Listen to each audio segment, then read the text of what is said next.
Hey guys, tonight we begin with something you've probably never thought about when trying to fall asleep. Leeches. Yes, small, wriggling, silent little beings, sticky with history and strangely sacred in a world that believed your blood could be bad manners, misfortune, or worse, too much of yourself. For the next 2 hours, we're going to lie back and slip into a world of quiet bleeding, into chambers that smell of iron and mildew, into hands that place creatures on your chest not to harm, but to heal, into still rooms where the only sound is the hush of flesh being emptied, slowly, intentionally, faithfully. You'll meet noble women who bled because fashion demanded it, soldiers who whispered to their leeches like comrades, a barber who healed and harmed in the same breath, a priest who condemned them and then begged for them, a child who asked the question no one had the courage to answer: where does the blood go? This isn't the history you learned in school. This is the forgotten pulse behind the curtain. Tonight, we enter a world where healing wasn't loud. It didn't come from thunder or fire.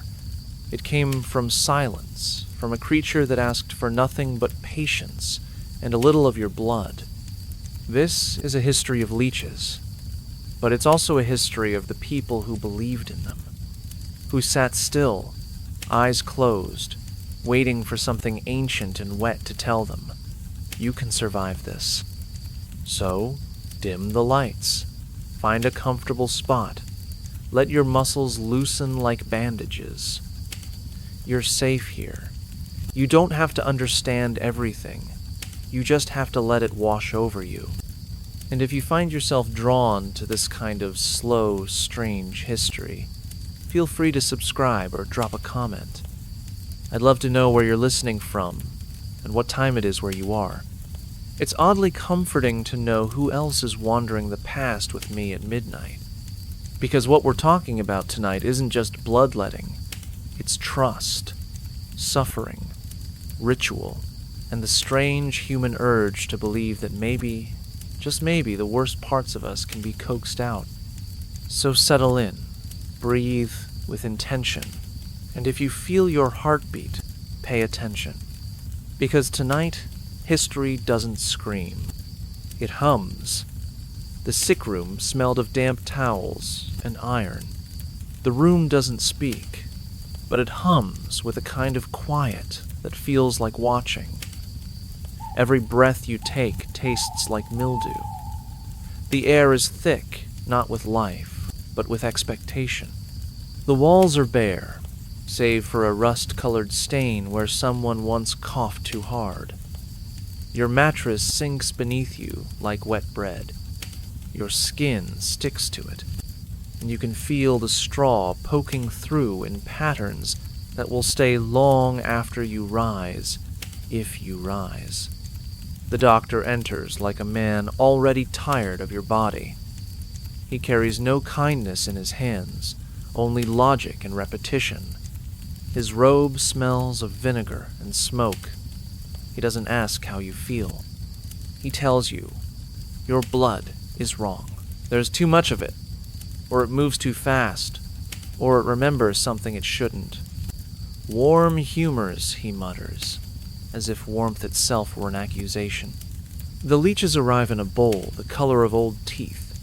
They writhe in what looks like water, but smells like wine left too long in the sun.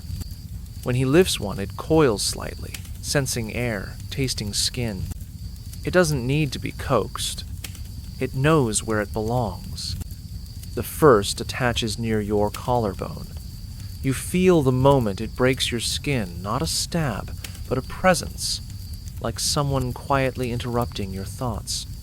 The second slips beneath your arm, and the third settles just above your belly, where you once felt laughter. You want to look away, but there's nothing else to see. The ceiling has cracks, shaped like maps of places you'll never go. The doctor folds his arms, watches. The pain leaving the body must have a mouth, he says again. like he's quoting a scripture you've never heard. You can't move. Not because you're paralyzed, but because stillness feels like reverence now. Your limbs fall heavy. The sound of sucking is subtle, rhythmic, like the tide pulling secrets from the shore. And slowly, your panic dulls into something else. Not peace, not relief, just surrender. The fear that once gripped your chest loosens, becomes a whisper of trust. Or at least, something that sounds like it. Funny how even pain, when it's quiet enough, starts to feel like permission. And speaking of permission, the next patient didn't give any. But the blood came anyway. The barber who kept leeches in a pouch. It was supposed to be a quick trim. Just the chin and maybe the sideburns, what passed for vanity in a village where mirrors were more myth than luxury. You sat in the wooden chair that tilted slightly left, wrapped in a linen cloth that smelled faintly of vinegar and roasted meat. The barber's hands were steady, not soft, but practiced. His blades gleamed like teeth. He worked quietly at first, muttering only about the shape of your jaw, the curve of your cheek. But then came the pause, that moment where his fingers lingered near your neck, not out of hesitation, but opportunity. "You've looked pale lately," he said, as if the sentence itself was diagnostic. "Heavy, yes? In the chest? Maybe tired in the bones?" You shrugged, which was the wrong answer. He reached for the pouch without waiting for a reply. It was soft leather, damp from the inside, knotted with string, kept in a drawer between combs and clippers. You heard the squelch before you saw them, thick, glistening slivers of life, twitching in rhythm with the barber's heartbeat. "Hungrier than priests," he said, "holier than herbs. One found your ankle before you could speak. He claimed it was better that way. The blood's closer to the edge there," he said, tying a cloth loosely around your calf. Easier for sadness to leave. You didn't feel sad, but suddenly, you felt guilty for not being sad enough to need this. The second leech went behind your knee, and you flinched. He patted your shoulder. "Let them work. They understand things we don't." So you sat, and you listened. To the low hum of the room, the drip of water in a cracked basin, the faint squirming of the pouch as the rest of its inhabitants stirred, waiting their turn. You looked at the floor, at your feet, at the way your blood now had movement, intention, like something being called back into the earth. You didn't believe him about their holiness, their healing, their hunger for sin, but still you didn't stop him. Because in a world where wounds were too ordinary to be special, and prayers too quiet to echo, even the bite of a leech felt like someone was trying to take your pain seriously. And when he handed you a cracked mirror to check your beard, you noticed your eyes first, slightly dimmer, slightly older, slightly emptier. You paid him in coin. He wiped the blade clean, and tucked the pouch back in its drawer, where the leeches twitched like small confessions. And across the street, a woman waits her turn not for a haircut, but for her humors to be boiled. Let's follow her next. The noble woman who paid to bleed. Her chamber was quiet, heavy with the perfume of pressed violets and the slow rot of damp stone, a place where beauty decayed in lace. Lady Eleonora reclined on a velvet couch, her hands folded neatly over a bodice stitched tighter than breath allowed. And with a voice softer than candle smoke, she summoned the physician. She was not ill, not in the sense peasants understood illness, with fever, with coughing, with soil under the nails and pain behind the eyes. No, her affliction was subtler. She had been told she was too flushed, that her cheeks burned with immoderate heat, that her eyes flickered with moods not suited to her station. It was her blood, of course. Always the blood. A priest once warned her mother that unchecked vitality in women was a gate through which Satan whispered. A midwife claimed that excess blood drained down into the womb and drowned the soul of unborn children. And so, for safety, for modesty, for piety, Eleonora paid to be bled. The physician brought his own leeches, fat, dark things, stored in a porcelain jar kept warm by a cushion of lamb's wool. But for Eleonora, it was never the leeches. They were for the poor. She chose the blade, a thin, clean lancet, handled like silverware. Its edge had kissed more noble thighs than most courtiers. She laid back, closed her eyes, and lifted her skirts not in invitation, but in obedience. Her lady's maid, trained in the delicate theater of womanly suffering, knelt beside her and held a basin lined with linen. The physician bowed, nicked the skin behind her left knee, then the right. A trickle began slow, deliberate, rehearsed. She did not flinch. She had learned not to. Pain, when invited, loses its sting. And then the thighs. Always the thighs. Not because they needed it, but because the proximity to sin made the ritual more virtuous. A servant lit incense. Thick curls of smoke rose through the air like the prayers no one here had the courage to say aloud. It masked the scent of blood, of course, but also added ceremony, meaning, after the final cloth was pressed and the final drop wrung free, Eleonora sat upright, pale and trembling. A chalice of chilled wine was placed in her hand. She sipped it delicately, the way she had been taught. Then she smiled, thin, satisfied. "I feel so light," she whispered, as if holiness had replaced the heaviness of being alive. And everyone in the room nodded. No one told her that what left her body wasn't just blood, but power. That every drop she paid to lose made her easier to carry, easier to silence, easier to forget. But perhaps she already knew. And in the hallway outside, a young boy waits for the same physician, not for a blade, but for a poultice of dung. Let's join him. A fever treated with 40 leeches. The boy's breath comes in shallow gasps, each one thinner than the last, his cheeks flushed with a shade of red that no child should wear in sleep. His skin radiates heat, but his fingers tremble with cold. You watch, helpless, kneeling beside the bed, whispering his name like a question that doesn't want an answer. Outside, the sky bruises with evening, and every creak in the wood feels like a clock striking too late. She arrives at dusk, the healer.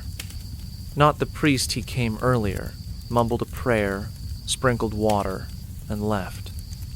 But she stays, wrapped in layers that smell faintly of garlic, mold, and thyme. She moves with the certainty of someone who has buried more children than she's saved. Her eyes don't widen at the sight of him. That's how you know it's serious. No pleasantries, no comfort. She pulls open her satchel, and from within, the bowl. The same one she used on your cousin's wife last winter, the one who stopped coughing but never woke up. Into the bowl, she pours a nest of darkness. Leeches. Long, slick, blind things that ripple over each other like ink with teeth. They writhe in time to his shivering. "He's got bile," she says simply. "Too much. It's trapped behind the eyes. Needs drawing. And so you agree. Because you must. Because hope in these rooms is thinner than straw and far more flammable." She places the first leech on his temple. It doesn't hesitate. The second goes on his wrist. The the third near the ankle, then more faster along his chest, across the soft curve of his stomach beneath his ears. They latch with the urgency of starving things. You count them, because counting is all you can do. 12, 15, 27. She adds more. By the time she whispers 40, you've lost track of which bite belongs to which shadow. He writhes at first, cries out. You press his hand to your lips. He looks at you, not in fear, but in confusion, as if wondering if you've made a mistake. Then he grows quiet, very quiet. The leeches swell with his blood. They drop one by one onto the cloth below, bloated and drunk. The healer hums softly. Not a tune. Just the sound of a woman who has seen this before. When dawn comes, the fever is gone. His skin is cool. His chest no longer heaves. His lips are pale but peaceful. You should be relieved. But you know, deep in the part of you that's colder than morning stone, that something else has gone with the fever. A brightness, a weight, a thread of laughter you'll never hear again. The healer packs her things. You don't thank her. You just nod. You just breathe. And from that day on, no fire is ever lit in that room again. Not because he might return, but because you're afraid he might, and find nothing left worth warming. Now, if you'll bear it, the next room waits, where boiled frogs were more trusted than prayers. The marketplace, where leeches were sold by the dozen. The market square smelled like damp bread and old wool, with a touch of something sour that clung to the cobblestones like memory. Every stall shouted onions, soap, smoked fish, but the leech women never shouted. They didn't need to. Their jars did the talking. Rows of them, glistening in the pale sun, lined the wooden tables like little bottled spells. Some clay, others glass, each filled with water darkened by moss and neglect. Inside, the leeches moved slowly, deliberately, like they knew their next meal would come from pain. They weren't kept behind the stalls or hidden under cloth. No, they were placed out front, like trophies or warnings. You could walk past 5 jars and see 20 pairs of mouths, open and waiting, even if they had no faces. The women who sold them didn't look like healers. They looked like midwives who'd seen too many stillbirths, or butchers who whispered to the meat. Their fingernails were thick with earth, their aprons stained with herbs, blood, or ink, you could never tell which. They didn't barter with gold. Gold was for fools and nobles. Leeches were bought with trade, a half-dozen for a clutch of eggs, a dozen for a small spool of thread. One woman claimed she'd once taken a secret in exchange a real one about a blacksmith who touched the priest's mule in ways that God never intended. That jar, she said, stayed sealed for years. The buyer never returned. Good for gout, one vendor murmured to an old man whose knees crackled like dry sticks. Good for headaches, she promised a pale boy with sunken eyes.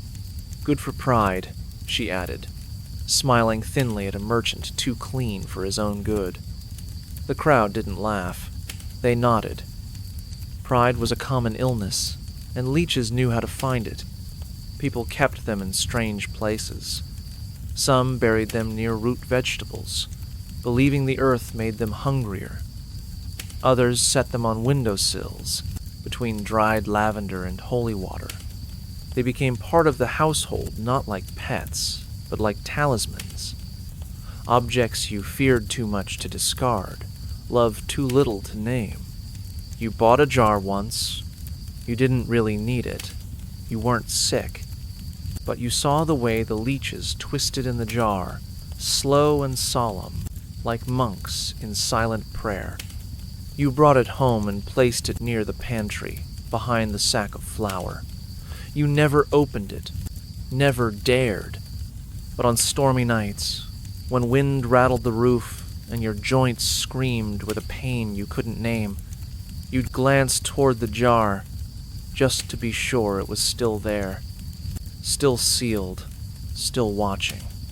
You told yourself it was nonsense, and yet you slept better, knowing they were near, which is more than could be said for the frogs, waiting their turn in the boiling pot. Shall we go meet them next? The feeling of the first bite. It starts innocently. A sensation so slight you could mistake it for imagination. A soft brush, like the whisper of wet hair across your skin, delicate, almost shy. Then it deepens. Not a sting. Not a cut. Just pressure. Gentle, but sure. As though your body is being unzipped by something ancient that doesn't care to knock. There's no sharpness, no sudden jolt. Just the warmth of blood moving somewhere it shouldn't, flowing toward a mouth that's never spoken a word. You try not to look, but your eyes betray you. The leech is there, clinging, pulsing, undulating like a black pearl in slow motion. It expands with each heartbeat, yours, not its own. You can feel the rhythm, the way your pulse becomes its purpose. You want to pull away, to swat it off, but there's something paralyzing in the intimacy. You are being tasted, no claimed. And not with violence, but with quiet hunger. It's worse than pain, somehow. Your skin puckers around the attachment point. A halo of red begins to bloom. It doesn't burn, but it does something stranger. It draws your attention inwards, as if your own flesh has become foreign. A question, a whisper of doubt. How much is it taking? You try to tell yourself it's just blood, that your body has plenty, that the barber said it was necessary, that the midwife swore it helped her cousin's melancholy, that the noble woman pays in gold for this very privilege, that monks have endured worse in silence. But none of that explains the way your breath shortens, or the way the room feels heavier now, or why your hands begin to tremble even though the rest of you remains still. The leech doesn't notice, or doesn't care. Its body darkens, thickens, glistens with you. You watch it swell like a secret, until it seems impossible that such a small thing could hold so much. You don't speak. No one does during a leeching. There's nothing to say. The air around you grows quieter, dense with a silence shaped like surrender. And still, the leech feeds. Until at last, your question rises again, deeper now. Not how much is it taking, but what exactly is it leaving behind? Because whatever it is, you feel lighter, and not in the way that makes you want to stand, but rather in the way that makes you wonder if you're still all there, and if this emptiness is what healing is supposed to feel like. What, then, was the sickness? Speaking of confusion and healing, perhaps we should see what happens when the sick begin to heal without ever standing up again. Shall we? The physician who named each leech. He arrived not with urgency, but with reverence, as if entering the sick room was less about curing and more about conducting a ritual. He moved slowly, his robes always neat, his breath faintly perfumed with lavender and old ink. But what people remembered most wasn't the steadiness of his hands or the calm of his voice. It was the way he addressed the leeches, not as tools, but as companions. He named them, all of them. Cassia, for the quiet ones. Felicitas, for those who drank deeply. Nero, always. Nero for the one who seemed to twist just a bit tighter before biting down. He would hold each gently between thumb and forefinger, whispering softly, never rushing. "She likes the inside of the elbow," he'd murmur, as if sharing a lover's secret. And he prefers the throat. His patients never argued, not because they believed, but because belief felt unnecessary in the face of such certainty. He kept their glass vials on a shelf near the window, arranged like relics. Fresh water every morning, a pinch of moss for comfort. Some said he sang to them at dawn. Others said he read poetry aloud. No one could confirm they were never invited that early. But they all noticed that his leeches lived longer. They moved with vigor, latched faster, released cleanly. No fuss, no blood trails, no scarring. People trusted him. More than the apothecaries with their dusty jars. More than the priests with their incense and vague promises. Because his hands didn't tremble, and his creatures always seemed to know what to do. And somehow, calling them by name made it all feel intentional. Not desperate, not random, just strange enough to seem sacred. There were whispers, of course, that he had gone mad in Rome, that the names weren't Latin at all, but something older, that the leeches whispered back. But in a world where healing meant balancing bile and blessings, who could argue with results? So no one questioned him, not when the fevers broke, not when the swelling receded, and certainly not when he bowed his head slightly and said, "Felicitas has chosen you," because sometimes, in the shadowed corners of medicine, mystery is more reassuring than knowledge. And in those moments, as the leech nestled softly into skin and the physician whispered its name, you didn't feel afraid. You felt chosen. Now then, since the leeches are busy draining more than just blood, perhaps it's time we consider the other side of their appetite. What it means when they've taken too much. When leeches were sent to war. War has its own music, steel against bone, cries swallowed by mud, and the wet percussion of blood soaking earth. In that dissonant symphony, leeches played a quiet, persistent note.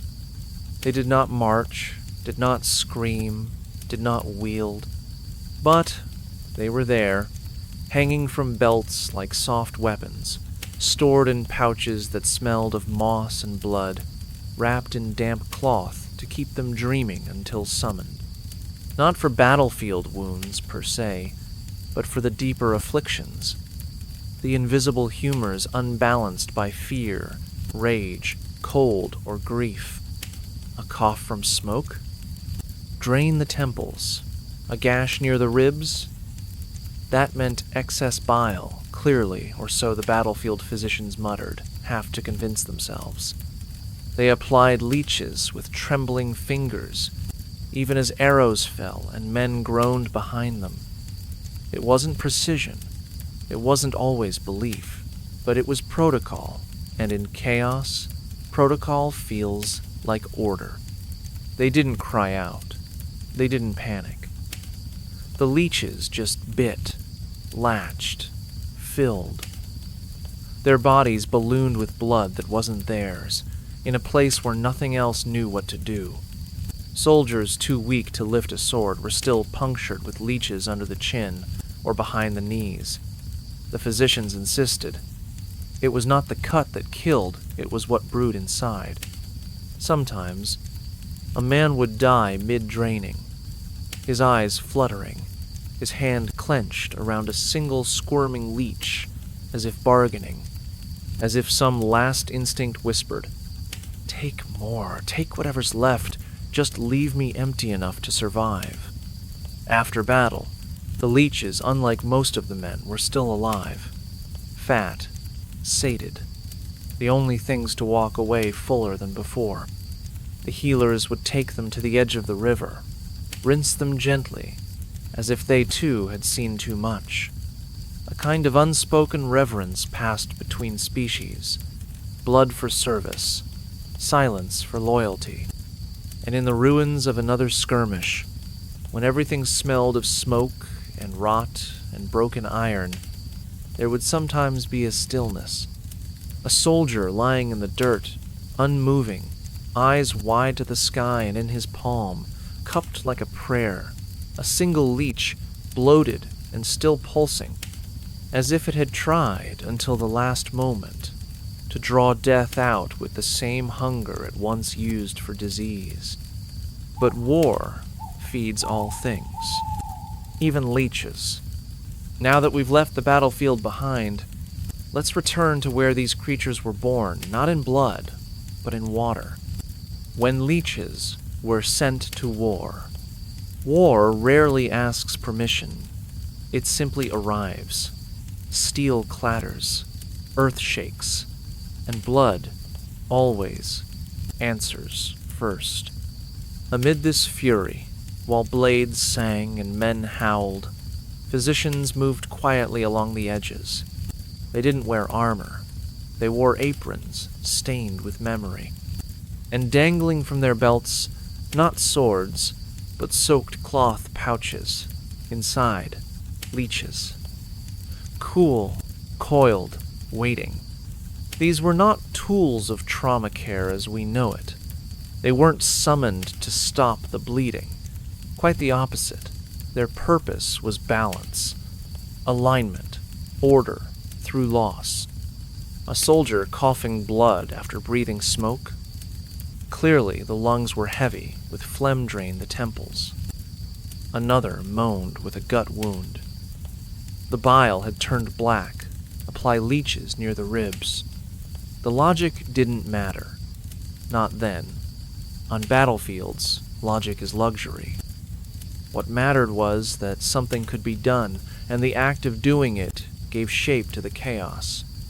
So leeches were pressed onto clammy skin, their mouths seeking with instinct. They bit in silence, while everything else screamed. They didn't flinch at death, didn't recoil from pus or powder burns. They just fed, and in feeding, performed their grotesque little miracle. Soldiers, delirious from pain, sometimes believed the leeches were pulling not blood, but fear itself, as if every drop removed made room for courage to return. That myth persisted because sometimes belief survives better than bodies. And when the dust settled and the dead were counted, the leeches remained the only ones full, the only ones who had done exactly what was expected of them. The physicians rinsed them in cold rivers with the gentleness of a priest washing a relic. They were handled more carefully than many of the men they had treated. Even the dying held on to them. One soldier was found, with a bloated leech cradled in his hand like a relic, his grip so tight the healer had to pry his fingers open. Perhaps he thought, in his final moment, that there was still something in him worth saving, and that the leech, wordless and ancient, could sense it and draw it out. But war feeds everything, even the creatures meant to heal. Now, from blood and battlefield, we move back to a quieter place, a calmer corner where the smallest beings kept the deepest secrets. The girl with too many thoughts. She wasn't dangerous, just noisy, restless. She had a laugh that arrived too quickly, and footsteps that never trusted straight lines. Her eyes darted when others stayed still. Her mouth worked faster than her hands ever could. But in a village that prized quiet obedience, she was excess. Too alive, too bright. And brightness, they said, was a sign of imbalance. The town's wisdom was firm and simple. If the body misbehaved, the blood was to blame. And so they diagnosed her the way they diagnosed storms, and spoiled milk too much heat, too much motion. They said her thoughts steamed like a kettle left too long above the fire. Thin the blood, the healer said, and the mind will cool. They tied ribbons above her elbows and let the leeches find her wrist. 2 behind the ears, that's where the fire pools, he explained, as if this were map work. Another at the ankle, to drain the racing. She cried, but softly. Laughed once during the 3rd application, and the healer scolded her for confusing pain with play. The days that followed were quiet. She didn't walk in circles anymore, didn't interrupt. She kept her hands folded. Her cheeks lost their bloom. Her laugh faded into something brittle, like leaves left too long without wind. She's much improved, they said, balanced. And for years, that was the story the girl cured by subtraction. But people remembered differently. Older women recalled how her silence never settled. It quivered. It had weight, like a pause stretched too far, like a conversation barely interrupted. Her stillness wasn't emptiness, it was potential, buried. Her eyes would sometimes flick toward a corner of the room, then away again, like a sentence forming where no one could hear it. Even children noticed. One boy said, "She's still talking in her head, I think. Just slower now." No one responded. No one had words for that, because the bleeding had worked, hadn't it? And yet, every scar she carried near the wrist, behind the ears, along the ankle bone, felt less like a cure and more like punctuation, the kind placed carefully at the end of a thought that wasn't done speaking yet. So, what do we do with the things we silence? We call them healed, even when they're just waiting. And as we leave her in that waiting, we move forward to a garden where healing was whispered into the leaves, not the blood. The jar that tipped over during prayer. It was a quiet Sunday. One of those mornings when even the dust in the chapel dared not stir. Candles flickered in rhythm with the priest's voice, and the congregation knelt like stitched fabric, breathing as one. Somewhere near the back, a healer knelt too, clutching her satchel leather, worn, bulging slightly. She never went anywhere without it, not even to Mass. And then, during the 3rd psalm, the one about mercy and rivers and thirst, someone shifted. A hand brushed the satchel. It tipped. The lid popped.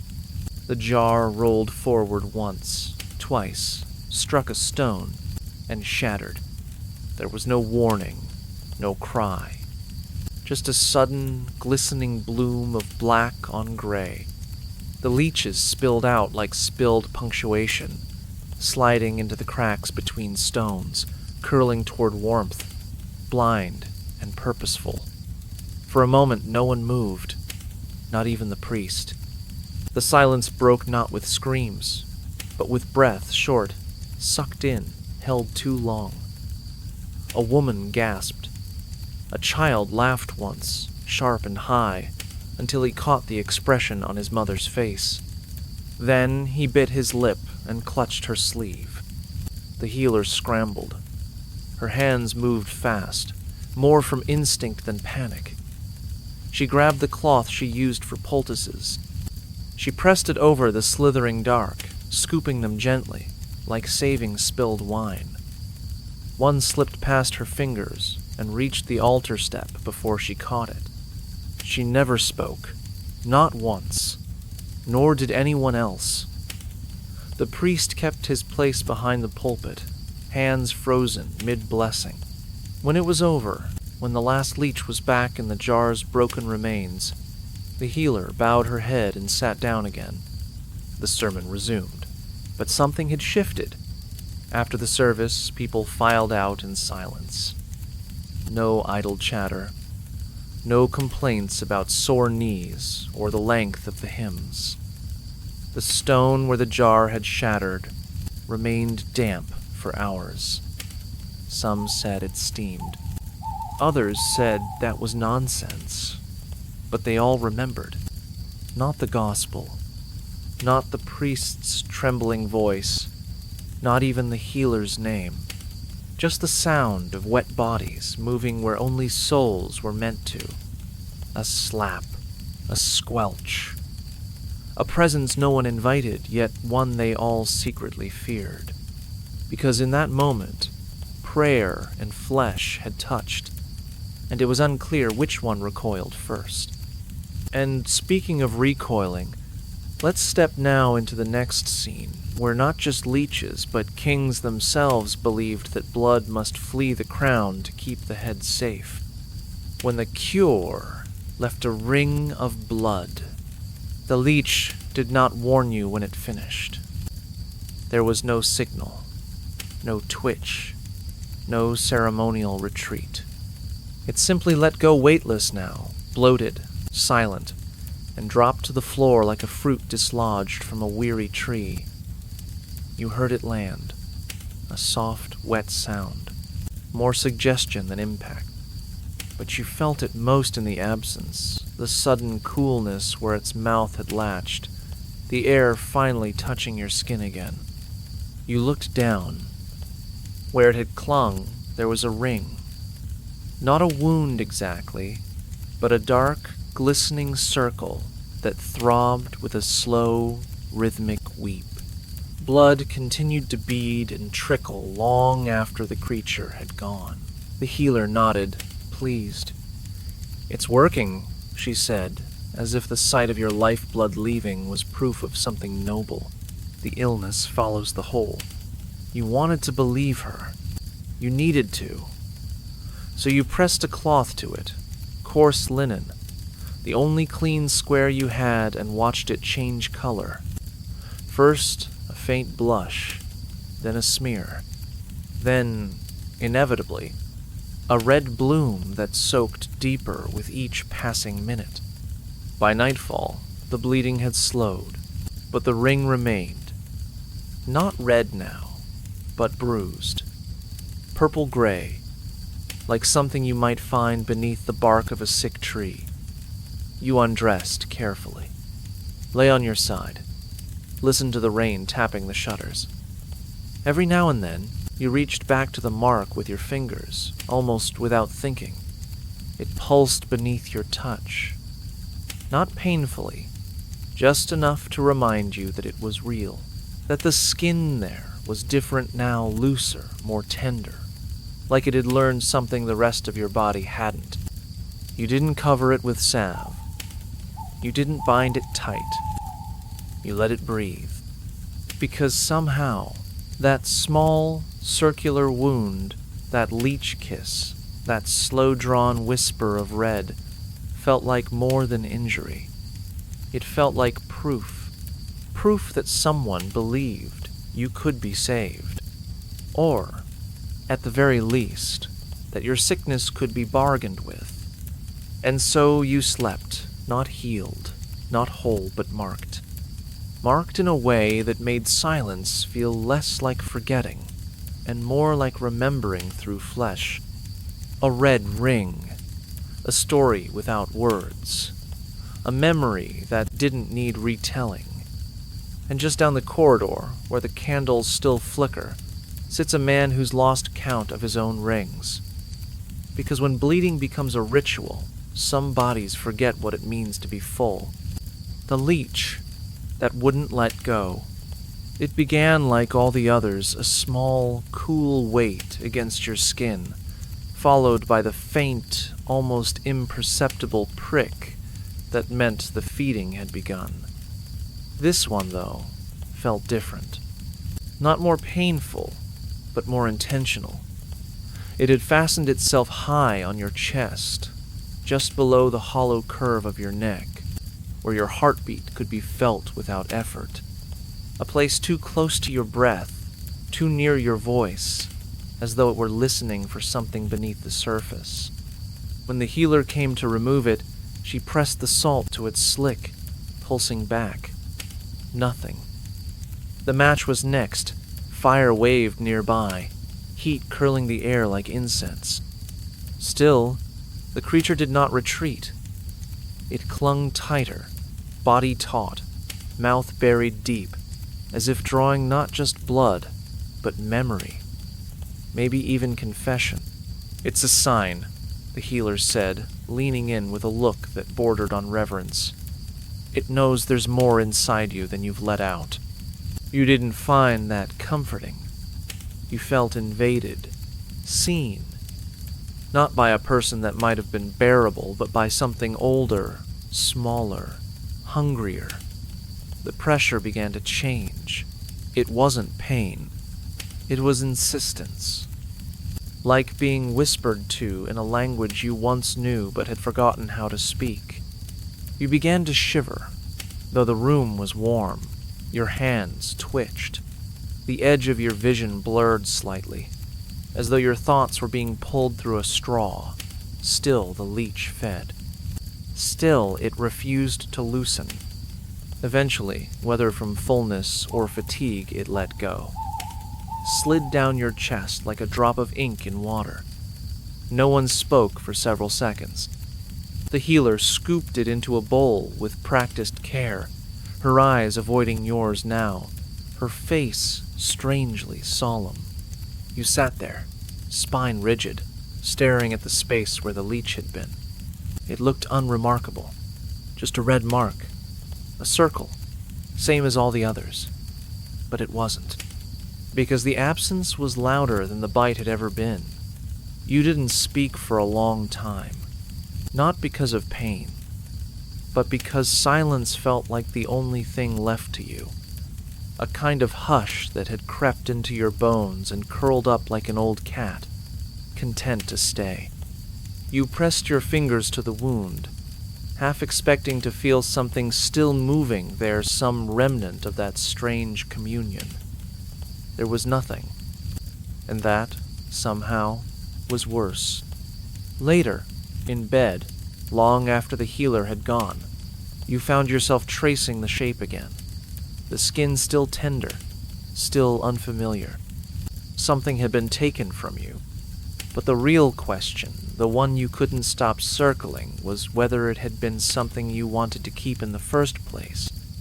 You weren't sure, only that it was gone, and that something quieter had taken its place. The river, where leeches were found. There was a stretch of water behind the old monastery, shallow, shaded, and always cooler than the rest of the woods.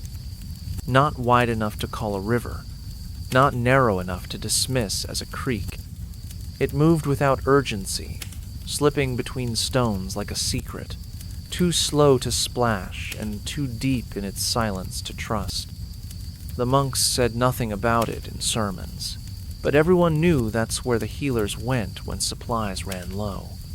They wore their robes tucked high around their knees, revealing pale, veined legs marked by old bites.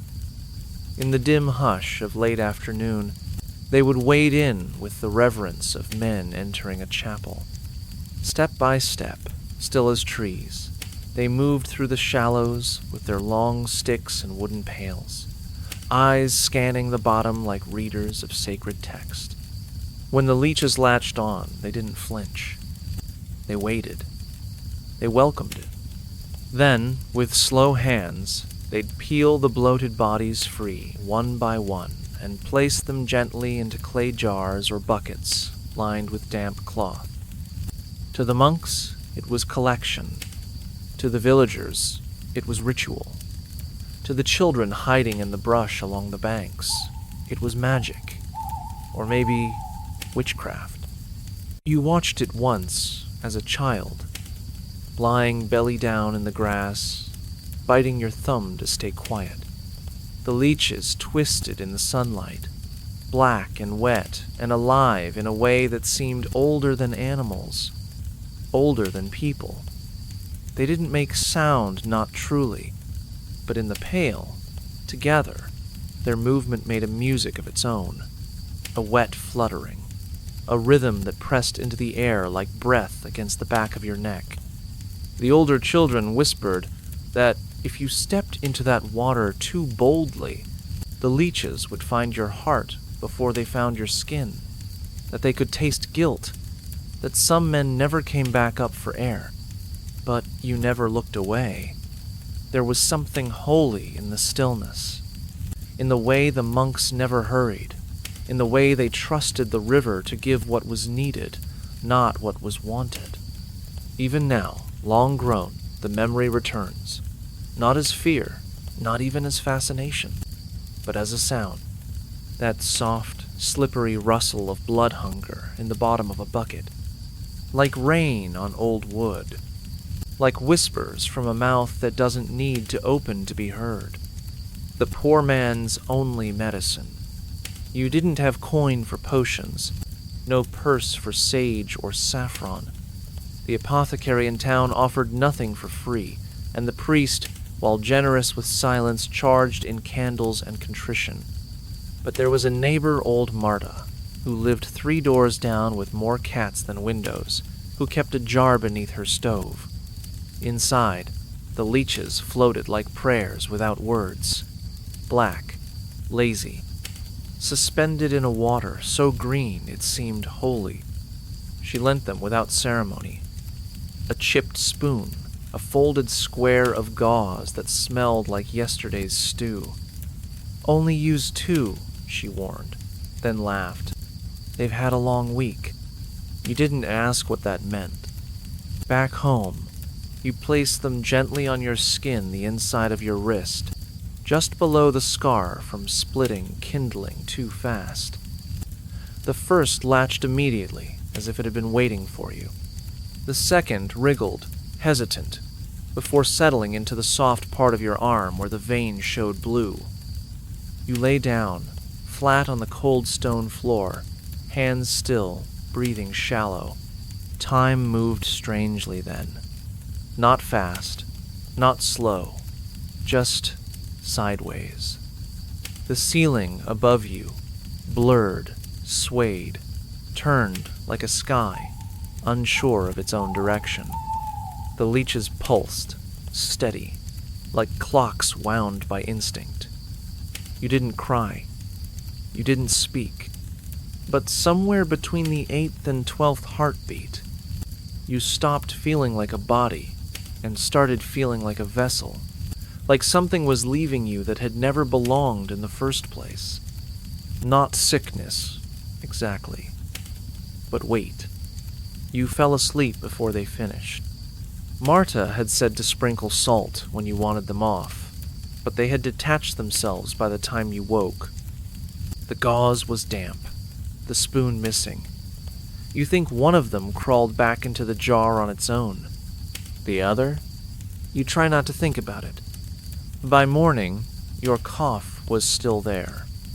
So was the ache in your knees. You were not healed. But something had been taken. A fraction of dread, a drop of noise, a taste of fever that no doctor could have named. And for one quiet hour in the middle of the night, you hadn't felt poor. You'd felt chosen, even if only by creatures with no eyes and too many teeth. You'd felt, somehow, touched. When bloodletting became a schedule, there was a scratch on the stone wall near your bed, one for each cycle, like tally marks for something you never truly understood but learned to respect. Once a month. Always 3 days after the full moon began to shrink. You didn't argue anymore. The physician had stopped explaining it, and you had stopped needing him to. "Balance is not an event," he muttered once, while warming his hands over a candle. "It is a habit." That sentence stuck with you more than any prayer ever had. So you prepared. Every time, the same ritual. You boiled water, not to use, but to hear it bubble. You swept the floor twice.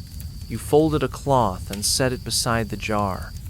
The leech was always the same one or so you told yourself. Black, fat, obedient. You whispered to it. Not out of superstition, out of familiarity. You sat on the stool, worn smooth, slight wobble in one leg. You rolled up your sleeve, not rushed, not fearful. The skin there had grown soft from repetition, like leather worked by the same thumb. You placed the leech at the base of your forearm, near the thick vein where your blood always ran quickest. It knew the way. It found its spot without hesitation, as if the months in between were mere hours. Then the stillness began. Not silence, not quite. The fire cracked. Your breath wavered. But inside, where noise usually lived, where thoughts rushed and tripped and scolded, there was quiet. Not peace, exactly. Just quiet. The kind of calm that doesn't soothe but removes. Like dust being blown from a shelf you hadn't realized was cluttered. You never timed it. You watched the leech swell, its body rippling gently with effort. You waited for the pull to ease. You felt the odd warmth around your wrist, like a fever being exhaled. And, when it let go, it always did so with something close to dignity. Not sudden, not desperate, just finished. You wrapped your arm, always the same cloth. You drank warm beer. It tasted thicker on those nights. Your head felt oddly hollow, as if someone had scooped something out. Your knees wobbled when you stood. You leaned on the table, not from pain, but from readjustment, because afterwards, everything felt strange. Not good, not healed, not whole, but level. As if your body had been tilted slightly for weeks, and finally, briefly, had been set right again. You didn't know what left you. You only knew that you marked the wall for next month. And you waited. The silence during the bleeding. It began the moment the jar was opened. A stillness that entered the room like fog through a cracked door. Slow, unnoticed at first, but absolute. No words were exchanged, not from the healer, not from the patient, not even from the leech, who, if you believed the old stories, once had a voice before being cursed into silence by a saint. And perhaps that silence was contagious, because in that small room, filled with the smells of iron and damp wood, even the air seemed to hold its breath. The cloth was folded with care, but without commentary. The sleeve was rolled up, a wrist offered. There was no drama in the gesture, just a routine. The leech was lowered with 2 fingers, and the moment its mouth found flesh, the world listened. Not like an audience, like witnesses. Not because anyone expected something miraculous, but because no one wanted to interfere with whatever unspoken agreement had just been made. You felt it too, that pause in your chest, as if your body waited for permission to continue. You stared straight ahead, but your eyes didn't focus. You didn't need to see the creature to know what it was doing. You could feel the pull, not sharp, not painful, but ancient, like something being rewritten inside you in a language your blood had forgotten. No one coughed. No one shifted. Even the fire in the hearth crackled less. It wasn't reverence, not really. It was instinct. A shared understanding that this act, crude as it might seem, bordered on sacred. Not because of what it promised healing, balance, peace, but because of what it demanded, stillness. Stillness in the limbs, stillness in the voice, stillness in the mind. Even children, when brought to watch, stopped fidgeting. One stared so long he forgot to blink, his small mouth slightly open. Another held their mother's hand tighter, not out of fear, but out of confusion. How could something so simple, a black ribbon, feeding quiet an entire room? And yet, the silence deepened. Inside the body, the heart slowed. The breath softened. You became aware of the smallest sounds, the wet pulse beneath your skin, the faint gurgle of a creature growing full, the fabric of your tunic shifting slightly against your ribs with every inhale, and deeper still beneath even that, the sound of your belief changing, not dramatically, just a drop at a time, a slow seep from certainty to surrender, from doubt to something that resembled trust. And when it was over, when the leech finally let go, fat and gleaming, the silence lingered. No one rushed to speak. No one clapped or sighed or praised the process. Words would have broken something, not a spell, but a balance. So instead, they waited. And the silence. It waited too, as if reluctant to leave. The child who asked where the blood went. It was supposed to be a simple lesson, an observation. Children were brought to the healer's cottage, not just to learn remedies or recite herb names, but to witness what tradition called the ancient exchange, a ritual that balanced the body, calmed the humors, and reminded them that even sickness could be negotiated. The room smelled of rosemary and wet iron. The leeches had already done their work sluggish now, bloated, resting in a shallow wooden bowl, their glossy skins reflecting the candlelight in tiny pulses. Most children averted their eyes. Some squirmed. One gagged, but not her. She stepped closer, her hands clasped behind her back, her brow furrowed with a seriousness far too heavy for her years. Her voice cut through the soft muttering of the adults like a dropped pin. "But where does it go?" she asked, staring at the bowl. The healer blinked. "What, child?" "The blood. Where does it go?" A soft chuckle rippled around the room, but it didn't touch her. Her eyes remained fixed on the leeches the way they squirmed, sluggish and full, as if drunk on something more sacred than mere blood. The healer offered the usual reply, gentle and practiced. "Into the creature. It feeds, it grows, and it rests." But that wasn't enough.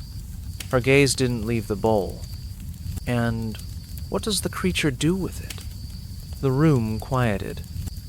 Someone coughed. A mother pressed her child's shoulder and whispered something about going home. But the little girl remained rooted in place, her expression unchanged.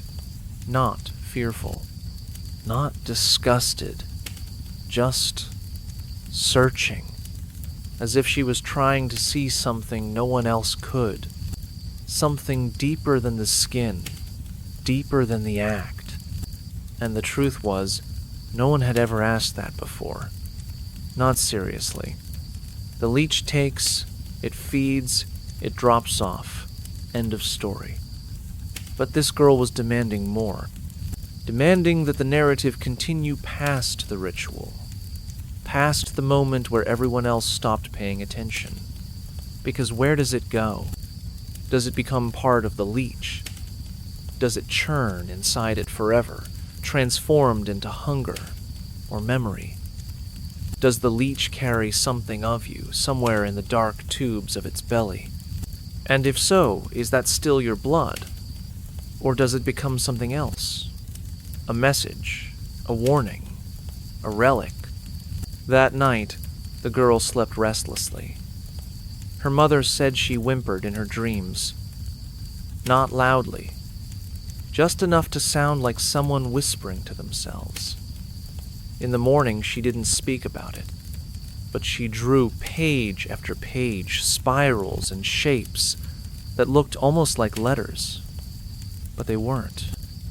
Not quite. They looped around each other, twisting like something alive, like something trying to remember. And when she showed one to the healer weeks later, he only nodded, slowly. He didn't understand it, but he felt it. Because sometimes, blood doesn't just leave. Sometimes, it writes. When the bite got infected, It had started with good intentions, as so many things did. A swollen leg, stiff and burning beneath the skin, pulsing with heat like it held a secret. The healer had nodded solemnly. "A blockage," she declared. "Too much heat, too much anger in the blood." So she brought the leeches thick, black, slow-moving things, and placed them in a careful line along your thigh. They squirmed for a moment, then bit, then fed, and for a brief hour the pain lessened. The leg felt lighter. You believed, just barely, in the promise of ancient remedies. But by the second day, the wound had changed. Not healed, transformed. A soft, creeping redness spread outward like ink in water. The skin around each bite grew shiny, blistered, as though your body had decided to argue with itself. A foul scent began to rise, subtle at first, like old grain, then sourer, thicker. A smell you could taste in your teeth before you even opened your mouth. People began to stand farther from your bedside. Conversations got quieter. Candles burned longer, but they didn't help. The healer returned. She didn't touch you. She pressed her fingers together and said it was not the fault of the leeches. "The infection was already inside you," she murmured. "They just revealed it." You nodded, not in agreement, but because nodding hurt less than speaking. Someone lit incense. Someone else opened the shutters, pretending not to gag. But the smell didn't leave. It clung to your blankets, your breath, the corners of the room. The infection bloomed, like a secret that refused to stay hidden. Prayers were whispered near the foot of your bed. Not loud ones, quick ones. Ones that asked for mercy but expected none. The town priest came and left without ever once looking you in the eyes. A child peeked through the doorway and ran. Your mother refused to change your dressings, claiming her hands were too weak now. The healer stopped coming altogether. "There's nothing more to balance," she said before vanishing into the rain. And so you lay there, hot, heavy, forgotten. The wound opened like a mouth and sang in silence. It wept fluids you didn't recognize. It itched in places you could no longer feel. Your dreams became feverish thick with visions of teeth and rivers, of crawling things that bit without blinking. You woke with your arms stiff against your chest, as if your own body feared itself. You began to think of the bite differently. Not as a cut. Not even as a wound, but as a doorway. As something that had been opened not by the healer, not by the blade, but by the bite itself. A wound is a breach, but an infection, that is an invitation. And something had stepped in. Something quiet, patient, and now it sat with you, in you, breathing with your lungs, thinking with your thoughts. And it didn't want your death, exactly, just your stillness, just your silence, just your surrender. In the end, the bite didn't kill you quickly. That would have been too clean.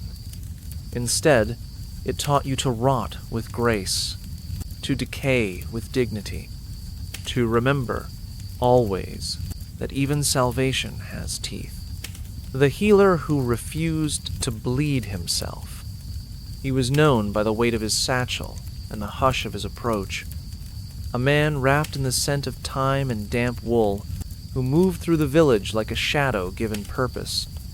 He had seen more blood leave bodies than most priests saw confessions, and yet his hands never shook.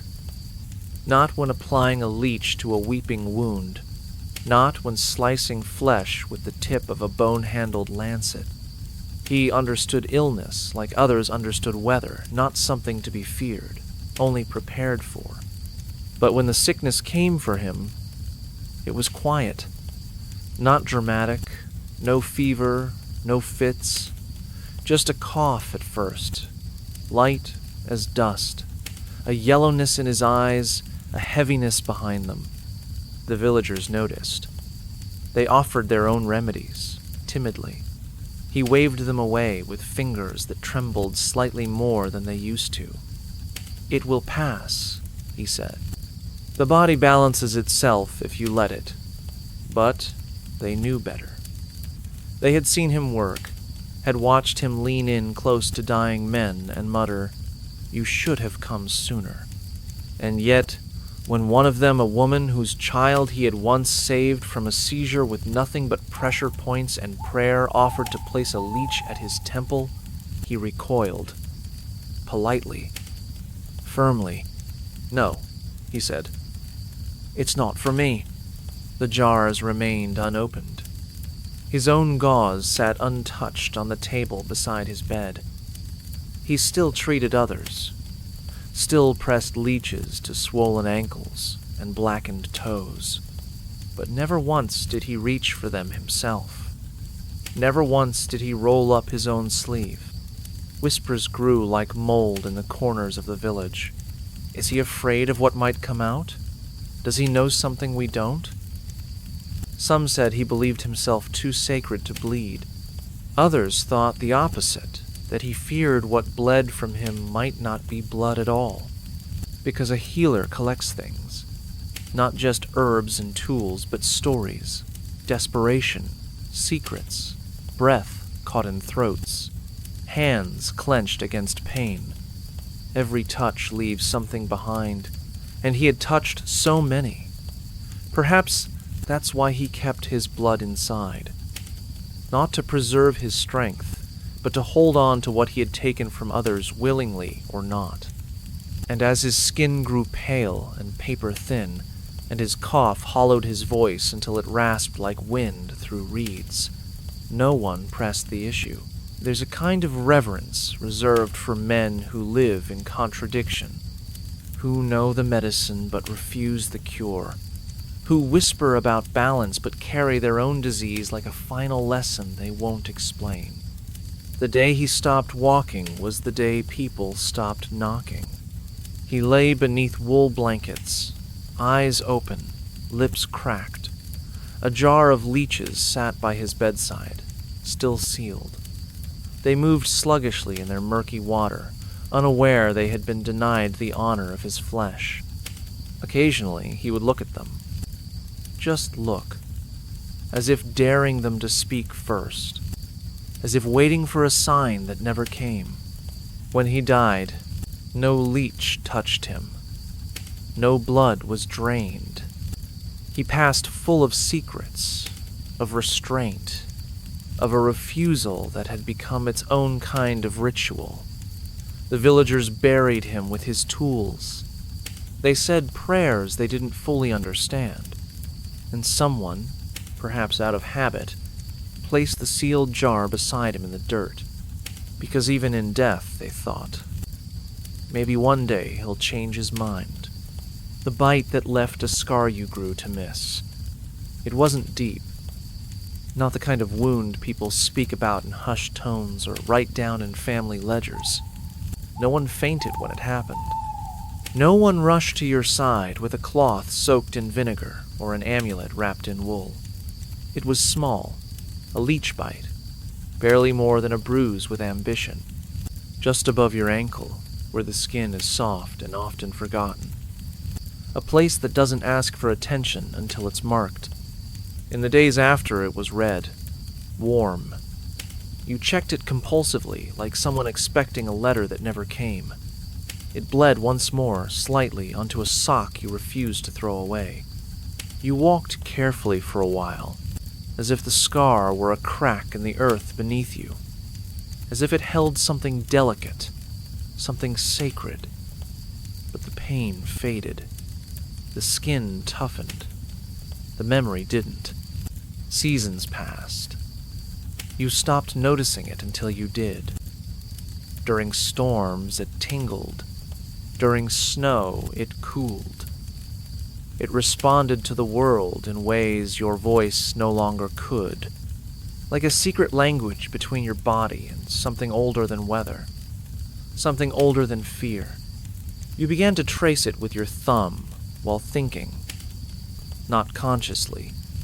It became a kind of ritual, like touching a rosary or turning a ring, something to remind you that there had been moments in your life when someone had looked at you and said, "You need help." And even if they were wrong, even if the leech had taken more than it gave, at least they had tried. One night, years later, you dreamt of it reopening. Not bleeding, not really. What came out wasn't red or wet or even physical. It was something else. A feeling, a shape, the sense that the scar had been storing your doubts, your disappointments, your silence, and in the dream, they spilled out of you like steam from a cracked kettle.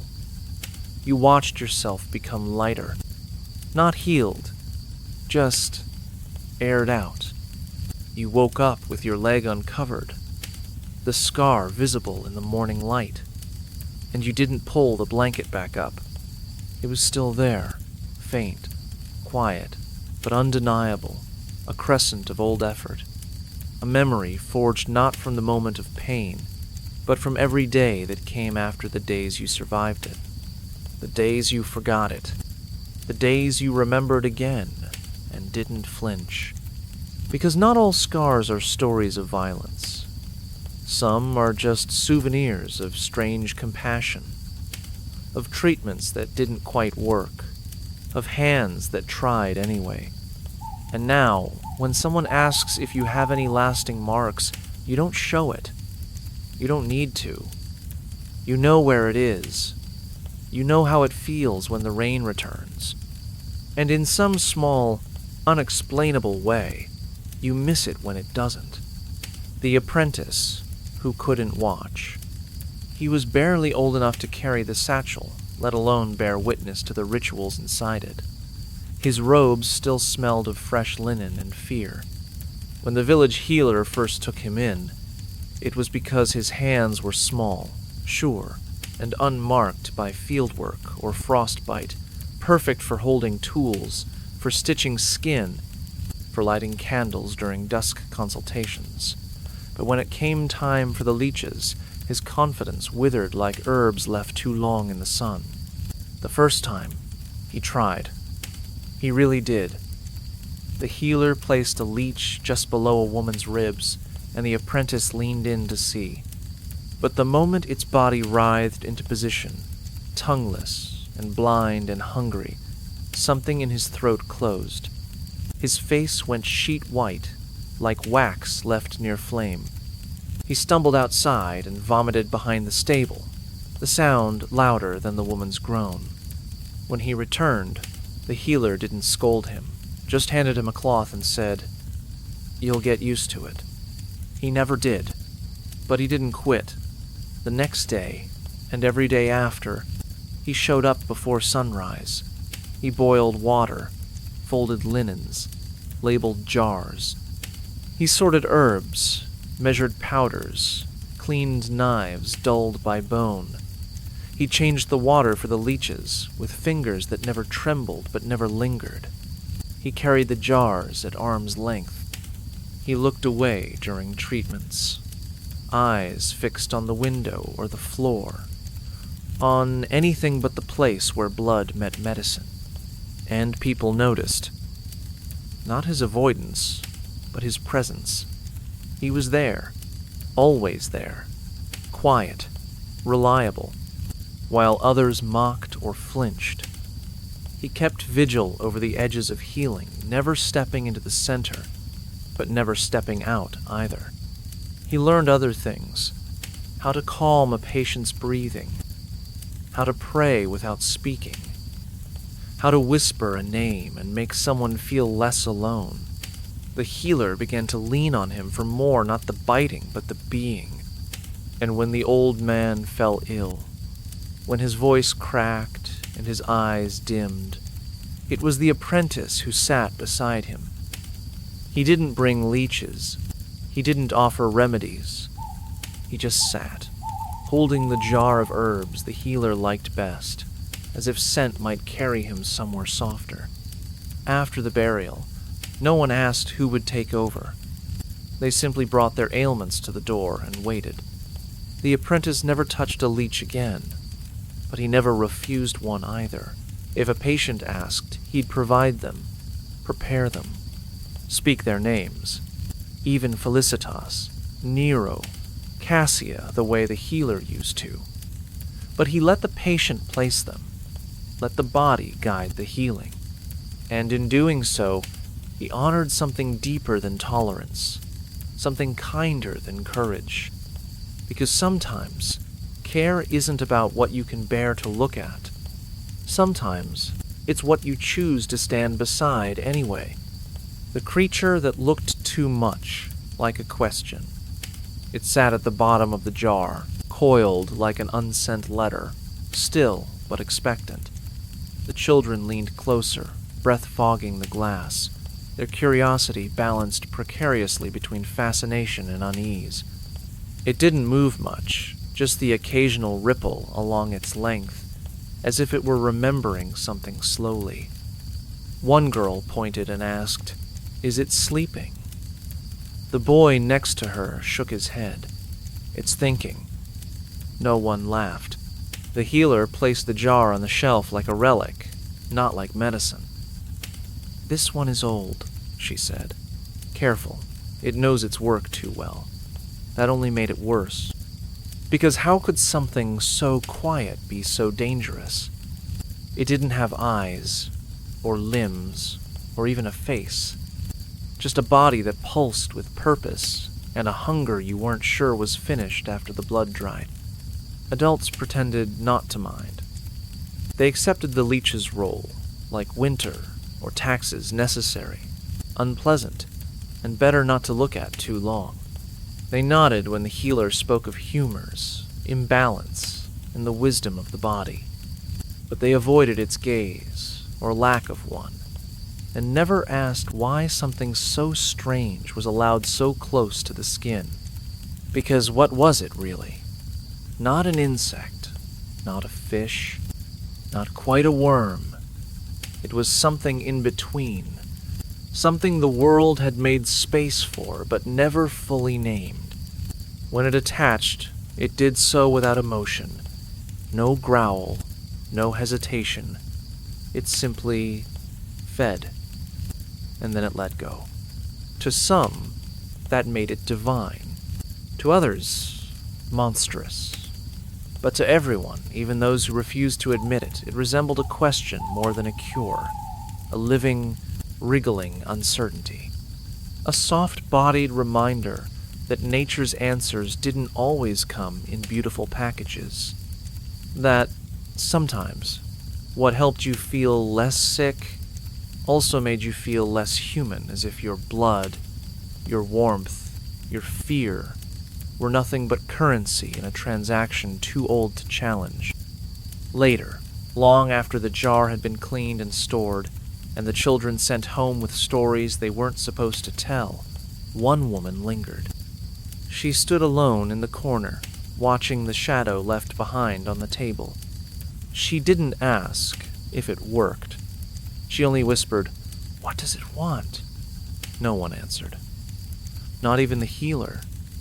Because that was the one question no one was trained to answer. Only the leech knew. And it was never interested in speaking, only in silence, only in staying, only in taking what was offered or left undefended. The patient who wanted to be bled for his sins. He arrived barefoot, cloak damp from mist, face lined with something deeper than exhaustion, the kind of creases that aren't shaped by age, but by regret. He didn't limp or cough or clutch his side like the usual sick. He just stood in the doorway of the healer's hut and waited, silent, as if waiting for permission to exist. The healer, still setting out jars and grinding leaves, glanced up and paused. He didn't ask what hurt. He only nodded. The man sat down slowly, as if carrying something heavy between his ribs. "No fever?" the healer asked. The man shook his head. "No cough?" Another shake. Then, after a long silence, he whispered, "I did something wrong." That was all. No name, no confession, no explanation. But something about the way he said it made the air in the room shift the way bread sags when it cools, or how silence feels different after a scream. The healer didn't press. He lit a single candle, the kind reserved for moonless nights and unspoken grief. He reached for the bowl where the leeches waited, already writhing in anticipation. They always seemed to know. The man unbuttoned his tunic slowly, reverently, like unwrapping a wound. The healer placed 2 leeches on his bare chest, then 1 on each wrist. The skin twitched. The man flinched, but then nothing. No scream, no shudder. Just tears, quiet and endless, like rain through a crack in the roof. He wept without wiping his face. He kept his eyes closed, as if watching something behind them. And as the leeches pulsed and grew fat with his blood, he whispered words too faint to catch. Names, maybe. Or apologies.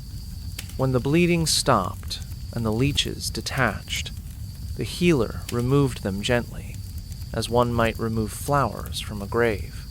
He bandaged the wounds, though they were small and clean. The man opened his eyes, then red but calm. "It feels lighter now," he said, voice barely louder than a breath.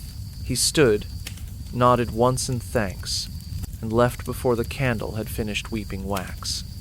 The healer didn't write it down. There was no entry in the book for guilt, no diagram for sorrow stored in the marrow, no prescription for penance. But he remembered the man's face.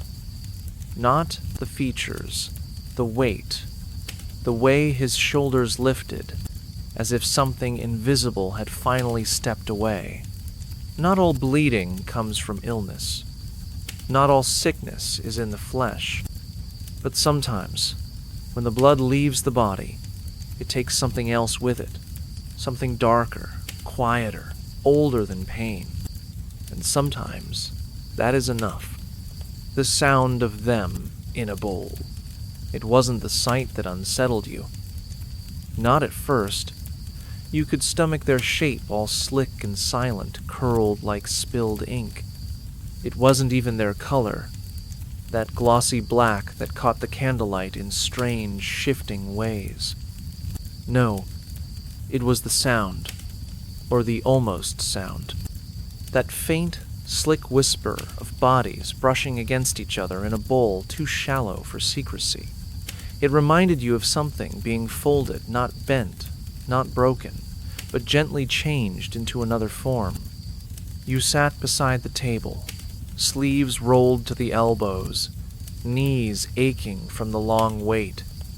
The healer hadn't even entered the room yet, but the bowl was there, full, waiting. You didn't count them, but you felt them not with your eyes, but with something deeper, dozens, maybe more, moving slowly, as if they knew there was no rush, breathing, not with lungs, but with presence, a rhythm you couldn't name but could almost match if you let your own heartbeat slow to meet it. No one else in the waiting room spoke. Conversation had died the moment the bowl appeared. A few people glanced at it, and then quickly looked away, as though making eye contact might trigger something. You didn't. You watched. And as you did, a strange thought slithered in. Maybe they were watching too. Not with eyes. With stillness. With knowing. They didn't lunge. They didn't leap. They didn't perform. And somehow, that was the worst part. the patience, the restraint, the quiet invitation. Give me what hurts. I'll take it. I won't ask questions. You clenched your fists once, then opened them. The healer entered behind you, his steps soft, deliberate. You're ready, he said. Not as a question, as a sentence, a declaration. But were you? Because the bowl didn't smell like medicine. It didn't shimmer with the promise of healing. It just was a still, living silence, offering to meet your discomfort with its own. You didn't flinch when he reached in. When he pulled one out, and it stretched like a ribbon of night, you even leaned forward. And that was the moment it clicked. The real terror was never in the bite. Not in the blood. It was in how easily you surrendered to it. How natural it felt to give a part of yourself to something so quiet, and to hope desperately that silence would know what to do with it. The widow who kept one as a pet. In a village where silence outlived husbands, the widow lived alone at the edge of the lane, a crooked house with wild ivy and shutters that never quite closed. Her hands, once strong from kneading dough and hanging linens, had begun to curl with ache. The healer came one rainy afternoon and left her with a jar of 6 leeches for the swelling in her fingers, for the stiffness in her knees, for the loneliness that no one dared name aloud. She did what she was told, placed them carefully wrists, ankles, behind the ear where the veins run closest to sorrow. One by one, they fed and fell away, sluggish and full, all except one. It lingered, stayed latched just above her elbow, pulsing softly for hours. She waited, eyes glazed, breath thin as paper. When it finally released, it dropped onto the rag she'd placed beneath it and wriggled slightly, as if sighing. She didn't return it to the healer's jar. Instead, she found a small glass vial, rinsed it clean, filled it with cool water and a twist of moss. The leech slid in and settled like a comma in a sentence that refused to end. She named it nothing, but she placed the jar on the sill beside the herbs. Each morning she checked the water. Each evening she tapped the glass lightly. Not to stir it, just to make sure it still responded. Neighbors whispered. One said it was unnatural. Another claimed it was the grief. She's gone soft, they muttered, as if softness were a failure. She never answered them.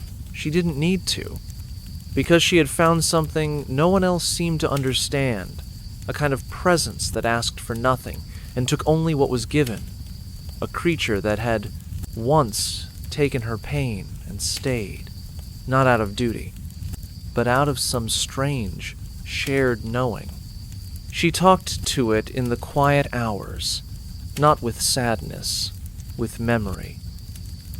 You took something from me, she murmured once, voice trembling but certain.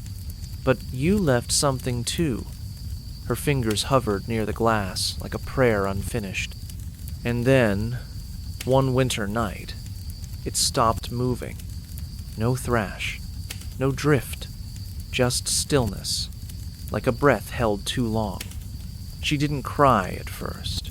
She sat with it, waited, as if it might twitch, as if grief were a ritual with its own slow rhythm. And when the tears came slow, soundless, no one saw. But the next morning, she buried the jar beneath the rosemary bush. And when her joints ached again, she didn't ask for more. Some healers arrive with jars, others with silence. Only a few ever stay long enough to be missed. The patient who didn't want them removed. He sat in a wooden chair, worn smooth by time, his back bare, skin marked with the slow bloom of age, speckled, paper thin, a map of living too long. The fire crackled faintly in the hearth. A winter wind sighed against the shutters, but inside, the air felt heavy with warmth and something else. Something waiting. The healer, a woman younger than his memory, had placed the leeches with care along the ridge of his spine, beneath the shoulder blades, just above the base of his neck. For cold humors, she'd said, for the stiffness, for the dull ache that never quite left him. He hadn't flinched when they latched on, hadn't winced when their mouths began their work. He only closed his eyes and breathed. Not deeply, just enough to remember he still could.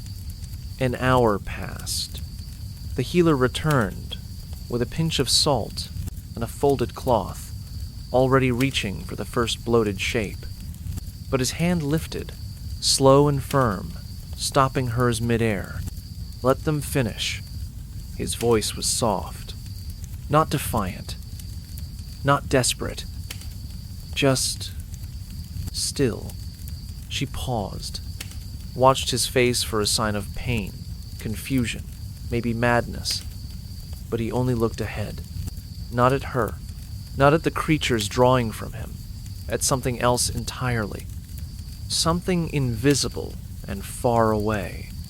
He didn't move, didn't speak again. The leeches swelled, their slick bodies pulsing with borrowed blood. They clung to him like memories, like burdens that had waited too long for release. Minutes bled into more, until finally, one by one, they let go, dropping onto the cloth with the softest sound, not of victory, but of completion. The man exhaled, long, low, as if something inside had finally been dislodged. "Thank you," he said. The healer blinked. "To me?" He didn't answer. Maybe it was to her. Maybe to the creatures, now full and limp. Maybe to something deeper, the weight that had wordlessly shifted from his bones to theirs. Or maybe he didn't know either. But when he stood, there was something lighter in his frame. Not cured, not stronger, just forgiven. And that, somehow, felt like healing. When the cure was a punishment, it began with whispers, never direct, never named. A woman in the village had raised her voice, not in anger and truth. She questioned the weight of a rule, the sting of a hand, the silence expected after supper. It was enough, more than enough. And so they called the healer. Not the midwife, not the priest, the healer. Because when disobedience wore the face of a woman, they dressed the consequence in rituals, not rope, no stocks, no fire, just treatment, a prescription for the soul, through the skin. She sat in the corner of a cold room, light slanting across the stone. Her dress loosened at the sleeves, her eyes dry. Still, a tray was prepared. Gauze, oil, and the slow movement of a small, shallow bowl. The water inside trembled with life-black ribbons gliding against each other in quiet hunger. "Too much fire in the blood," someone muttered. The leeches were placed with ceremony, one on each temple, like thoughts being erased. One on the inside of her thigh, as if the sin lay there. Two on her wrists, where speech begins and ends in the body. She did not flinch. As the creatures latched on, the healer recited something that sounded like scripture, but was really just an apology for complicity. The women in the room watched without watching. The men stood further back, but their presence pulsed louder than breath. The blood came slow, then steady, dark and stubborn. The healer dabbed it, changed cloths, whispered encouragement as if this were an illness, as if the act of speaking too clearly had been a wound worth treating. She bled for hours. No scream, no tremble. Her breath a thread pulled tight across her chest. When it was done, they removed the leeches, now bloated, now satisfied. The healer washed her arms in silence. The others filed out without meeting her gaze. She was given broth, a blanket, instructions to rest, and rest she did. But her silence afterward was not surrender. It was a reservoir, deep, unmapped, waiting. She moved more carefully, spoke in shorter phrases. Her voice became sanded down, smoothed over but not empty. Because her eyes, when they looked at the men, or the healer, or the bowl of leeches resting again on the shelf, had not softened. They had sharpened, and sometimes clarity looks like rebellion. Even when the blood has already been taken, the jar that was passed through generations. It sat on the mantel like an heirloom more sacred than silver, a small, rounded jar of cloudy glass, sealed with wax and wrapped at the mouth with a strip of old cloth that had once been white. Inside, 3 leeches floated like ancient punctuation marks, silent, coiled, eternal. The gift had come decades before, on the day 2 people promised to share breath and bread and burdens. It wasn't given by a priest, nor by a family elder. It had come from the midwife, wrapped with the words, "For balance, for longevity, for peace, 3 blessings in 3 creatures, more faithful than most prayers." The couple kept it close, never questioning its purpose. When her labor dragged on, they warmed a basin and let one leech find the blood just beneath her ankle. When his joints ached after a winter too hard for bones, they reached again for the jar. When grief sat heavy in the room after a lost harvest, after a stillborn calf, after silence stretched too long between them, the jar came down. 1 leech, a cloth, a bowl. No ceremony, only a rhythm passed down like instinct. Years passed. The couple withered into quiet togetherness. Their daughter inherited the home, and with it, the jar. She kept it near the fire, not out of fear, not out of trust, but because it had always been there. And there's a strange comfort in the presence of a thing that has witnessed pain and survived it. Her children learned not to tap the glass, not to shake it. They were told the leeches inside were not pets, not monsters, not holy. They were tools, listeners, ancient helpers. They didn't always work, but they were always tried. By the 3rd generation, the jar's lid had chipped. The water inside was tinged brown. 1 leech curled like a question mark that never straightened. Another floated still, but no one opened it. No one cleaned it, because by then, the jar wasn't for medicine anymore. It was for memory. It was proof that once someone believed enough to preserve even a discomfort, even a myth.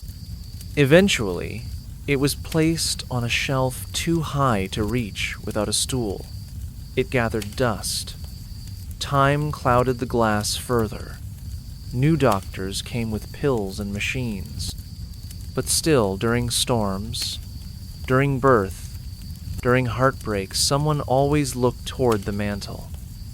Not to open it, not to use it, just to know it was there. Because some objects don't heal, they anchor. And some cures don't come from faith. They come from remembering the motions of those who came before, even if you no longer understand the why. The priest who refused, then begged. He had always spoken with certainty. From the pulpit, his voice rang like a bell cast in iron, unwavering, sharp, shaped by Scripture.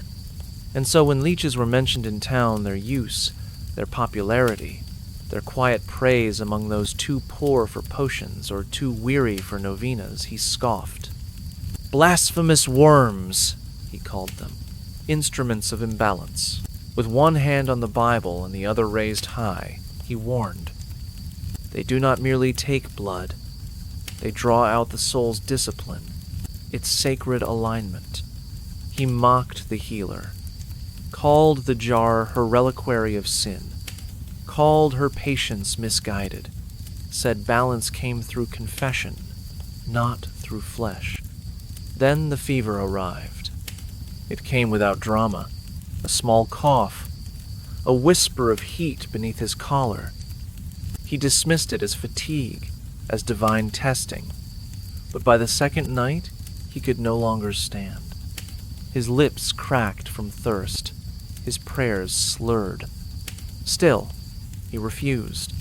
No leeches, he gasped to the nun who brought him broth. Not them, not that. But bodies are faithful in a different way than minds. And his body, once so disciplined, so sure, began to unravel. The fever burned through his sermons. His skin bloomed red, where his words had once bloomed surety. And by the fourth night, trembling under the weight of his own sweat, his own silence, his own unmet God, he turned to the healer and said the words he had once spat like curses. Bring the jar. It arrived like a holy object. Quietly, carried not in judgment, but in care. The healer said nothing. She knelt beside him, hands gentle, eyes not triumphant, but tired. She placed the first leech near his temple. He flinched.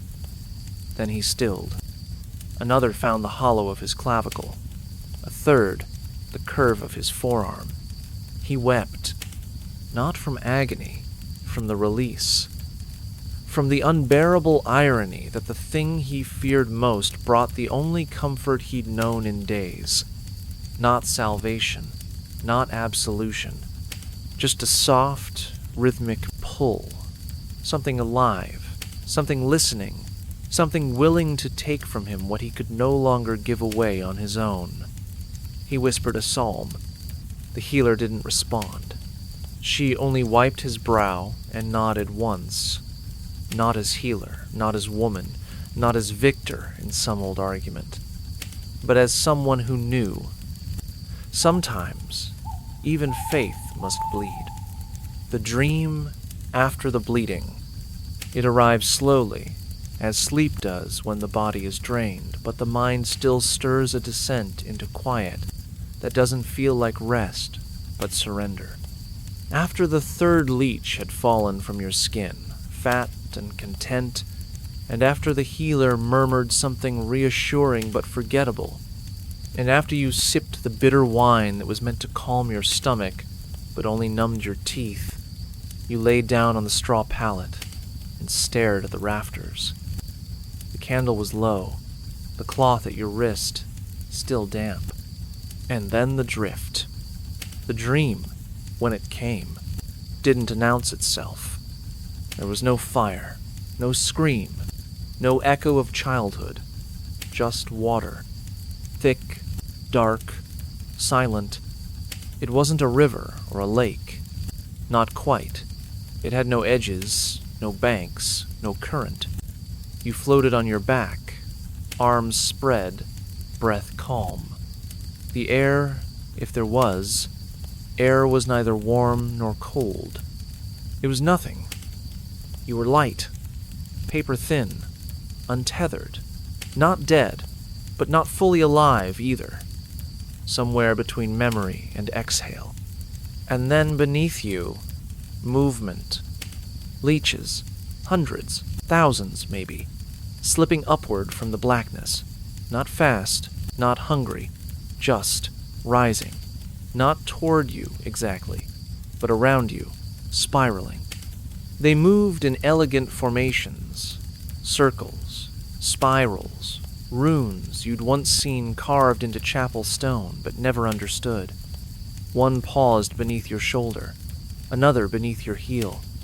They formed an eye, then another. You weren't frightened. Not then, because in that dream, their presence didn't feel invasive. It felt familiar, like recognition from something older than pain. As if the creatures knew not just your blood, but the stories that lived inside it. And then silence again. Not absence, not void, but a silence that felt whole. You woke gasping. The room was cool. The fire had died down to orange whispers. Your shirt clung to your chest with sweat. Your wrist itched the scar bright with memory. You touched it without thinking, not to soothe, just to check that it was still there. You didn't feel cured. The cough still tugged at your ribs. The ache still bloomed in your hip. But beneath all that, deeper than wound or fever, you felt something else. Steadiness. Not joy. Not even peace. Just the quiet balance of someone who had offered a part of themselves to the darkness and been returned. And sometimes, when healing is too much to ask for, steadiness is enough. The room that always smelled like blood. It wasn't locked. It didn't need to be. No one entered without cause, and those who had been inside rarely lingered. The door creaked like old knuckles, and the threshold was worn down from years of uncertain feet. Yet, despite the occasional sweep of broom or scrub of cloth, the scent clung to that space like a second skin, thick, invisible, permanent. Iron, mold, damp linen, that peculiar trinity. It greeted you before your foot crossed the floorboards, before your eyes adjusted to the half-light. The smell wasn't overwhelming, but it had weight, the kind that settled behind the eyes, the kind that lived in your clothes after a short visit. This was the room where healing was promised in silence, where the promise came at the cost of drops, drips, and sometimes rivers of red. It wasn't just a sick room. It was a place of reduction, of subtraction, where the body was made smaller in pursuit of balance. The leeches lived here, glass jars stacked neatly along the northern wall, each dark shape writhing faintly in greenish water. A small cot sat to the left, covered with a threadbare blanket, a stool, a basin, a cloth that had been clean once and never truly again. People entered with ailments and left with stains, and the blood never left. Even when the room was empty, even when the healer was out in the village, even when the sun shone hard through the warped window, the air stayed the same. You could taste it if you breathed too deeply. Copper and something softer. Like old bread left in the rain. The ghost of suffering lingered in the corners. Not malicious, just remembered. You once walked past that room after fetching kindling. You didn't mean to stop, but you did. Right at the edge, where shadow met hallway, where your heartbeat began to slow without your permission. You breathed in, just once. And in that breath, something settled. Not fear, not disgust, but a kind of recognition. Because somewhere inside you, in your chest, your bones, your marrow, you knew what that smell meant. It wasn't just blood. It was weight. It was memory. It was all the things your body carried and never asked to. Grief, guilt, desire, unspoken regrets that gathered like dust in the back of your mind. Standing there, you realized the room didn't reek of death. It reeked of too much life, lived, endured, survived, and all the quiet pain that came with it. And as you stepped away, something loosened behind your ribs. Something you hadn't known was tight. As if just inhaling that scent reminded you, The body always holds more than it should. And sometimes, all it takes is a single room to show you how heavy you really are. The noble who died looking peaceful. He had been a man of appetite not just for food or wine, but for power, for stories, for the sound of his own name spoken with reverence. His robes were always thick, his boots polished, his halls echoing with the shuffle of servants too afraid to meet his eyes. But by the time the healer was called, that version of him was long gone. What remained was flesh gone soft, breath grown shallow, and a silence that felt less like peace and more like surrender. When they arrived, he was lying in a room too large for dying. The windows were open, letting in a breeze that disturbed the edges of the drapes, but did nothing to lift the weight in the air. His face had gone colorless, his lips cracked. The healer approached slowly, reverently, not out of admiration, but because there is a certain ritual to tending to a man who once believed himself untouchable. They didn't speak of recovery. They didn't dare pretend. This was not a cure. This was an exit smoothed over with ceremony. The leeches were chosen one by one, thick, slow, almost solemn in their movements. They were placed behind his knees, under his arms, near the heart, not for balance, not for restoration, but for release. To ease the passage, to carry something away that he could no longer hold. As they fed, his skin slackened further, his voice cracked like old wood. He muttered to someone who wasn't there, a lover, a mother, a memory perhaps. Then he smiled, just briefly, just enough for the healer to pause. He raised one hand, trembling, and brushed his fingers against a leech that had nearly finished. Like velvet, he whispered, and then he was still. No choking gasp. No last burst of rage or prayer. Just a kind of quiet unfolding, like a map being gently rolled shut. The servants gathered at the doorway, not crying, not speaking, just watching, waiting to be told what came next. But no one said anything, because in that stillness, there was nothing left to explain. When they washed his body, they found his skin cool, soft, strangely pale, but not in the way of rot, in the way of something emptied, not scrubbed, not anointed, just cleared of weight, of burden, of whatever had once pulled him tight against the world. The priest arrived too late for the final breath, but early enough to bless the bed. He said the noble had died with peace on his face. But peace is a complicated word. What he really meant was this: the man had left as quietly as the leeches had worked, slowly, efficiently, without complaint.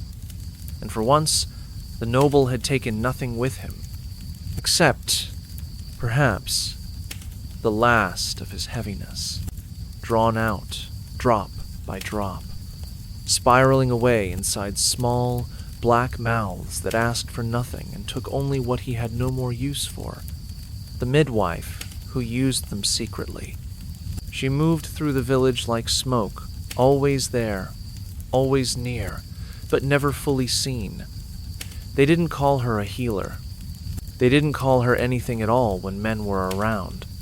But when the labor pains began too soon, or too hard, or too silent, they sent for her. Not the priest, not the physician. Her, the one with rough hands and eyes that had seen too much and still stayed soft. She wasn't trained, at least not in the way men measured learning. No scrolls, no formal oaths, only years of watching breath leave and enter again, of hearing the same scream rise differently from different throats. of understanding that blood, when it comes wrong, can mean the end. That's why she kept the leeches, not on display, not in jars labeled with saints' names or tucked into clean cloth. No, hers lived in a wide, shallow bowl beneath the hearth, just beside the ashes. She'd pretend it was for steeping cloths or warming broth, but every woman in the village knew better. They never asked about it, and she never offered. The bowl stayed half full of water that smelled of clay and secrets. The leeches lay still most days, but when she stirred them, they woke, and they knew. She didn't name them, didn't coo over them or call them clever. She feared them, respected them. The way you respect fire when you're the only thing between it and the thatch roof. You don't need to love it. You just need to understand it can save you if you let it close without letting it burn everything else. She used them when there was no other way. A young girl, laboring too soon, blood thick between her legs, lips already blue. The priest had come and gone, whispering absolution too early, too eagerly, but the midwife stayed. She boiled water, crushed herbs, said nothing, and when the girl's breath hitched that long pause before it becomes a goodbye, the midwife reached beneath the hearth. She chose the leech that moved first, held it in shaking fingers, whispered a name only she heard, then placed it behind the girl's ear, where the pulse was faint but still there. The leech latched, and the bleeding slowed. No one thanked the creature. No one even spoke of it. When the baby cried thin and startled, but loud, all attention turned there, as if the room hadn't just held death and bartered with it in silence. The leech dropped onto the cloth moments later, fat and heavy, as if it had swallowed a sin no one could name. The midwife rinsed it, returned it to the bowl, and never told the priest. He would have called it witchcraft, but the girl lived. The child lived, and the bowl stayed hidden beneath the hearth, full of quiet things that took just enough to keep life from leaving completely. Because some miracles don't shout. Some slip their way through blood and bone with no voice at all. When the church changed its mind, truth, like blood, rarely stays where it's put. One year, the bishop declared leeches a holy tool, servants of divine order, gifted to humankind to draw out the excesses of sin and sickness alike. They were praised in sermons, preserved in jars, sanctified with holy water. Midwives bowed their heads before applying them. Priests muttered blessings into the jars like prayers for courage. The faithful lined up outside stone chapels to be drained with reverence, believing each drop that left them brought them closer to grace. Then came the whispers. A new council in the south. A plague blamed on improper use. A report vague, but stern, suggesting that demons favored wet things. That the devil too had a mouth with no teeth, and a hunger for what lives under skin. Suddenly, leeches were not sacred, they were suspect. Sinister, a test of faith, not a cure. And the same priest who once held a jar like a chalice now refused to touch it, claiming such creatures could pull not only bile but soul. People adjusted, because they had to. Doctrine changed more quickly than wounds closed, and if one archbishop called them holy, and another heretical, what could you trust but your own body? Fevers still burned the same. Melancholy still swallowed voices. Swelling still came before death. The rules changed, but the blood remained. So they kept the leeches, not on altars now, but under beds, not blessed, but still trusted, used not with pomp, but with discretion. Housewives passed them in wrapped bundles. Healers folded them into the hems of their skirts. Farmers kept them in jars beside their dried beans. If asked, they said they hadn't used them. If pressed, they said, only to feel less full, because fullness wasn't always a blessing. There were people who hadn't cried in years, but still bled too easily. People who smiled in public and bled in secret. People who needed to release something unnamed. Not sin, not sickness. Just wait. The kind that doesn't live in the flesh, but presses against it. And in that quiet tension, in that space between holiness and heresy, the leeches waited. They didn't care which bishop sat in Rome or which priest scowled from the pulpit. They cared only for warmth and pulse and stillness. And so, behind closed doors, the faithful bled. Not in defiance, not in worship, but because they were human, and sometimes being human means carrying more than your body can hold, and needing something, anything, to take just a little of it away. The jar that broke in the sun. It wasn't meant to happen, not with ceremony, not with witnesses. The jar had simply always been there, squatting in silence on the ledge by the kitchen window, its once clear surface fogged by years of breath and still water. It held no menace, no magic, just presence, forgotten like a childhood bruise remembered only when pressed. The leeches inside hadn't moved in years, or maybe they had, just slowly enough that no one noticed. The water had gone thick and green, stained with algae and memory.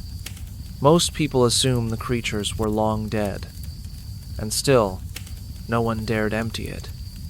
Not because they feared it, but because it belonged. And then, one afternoon, the sun hit too hard.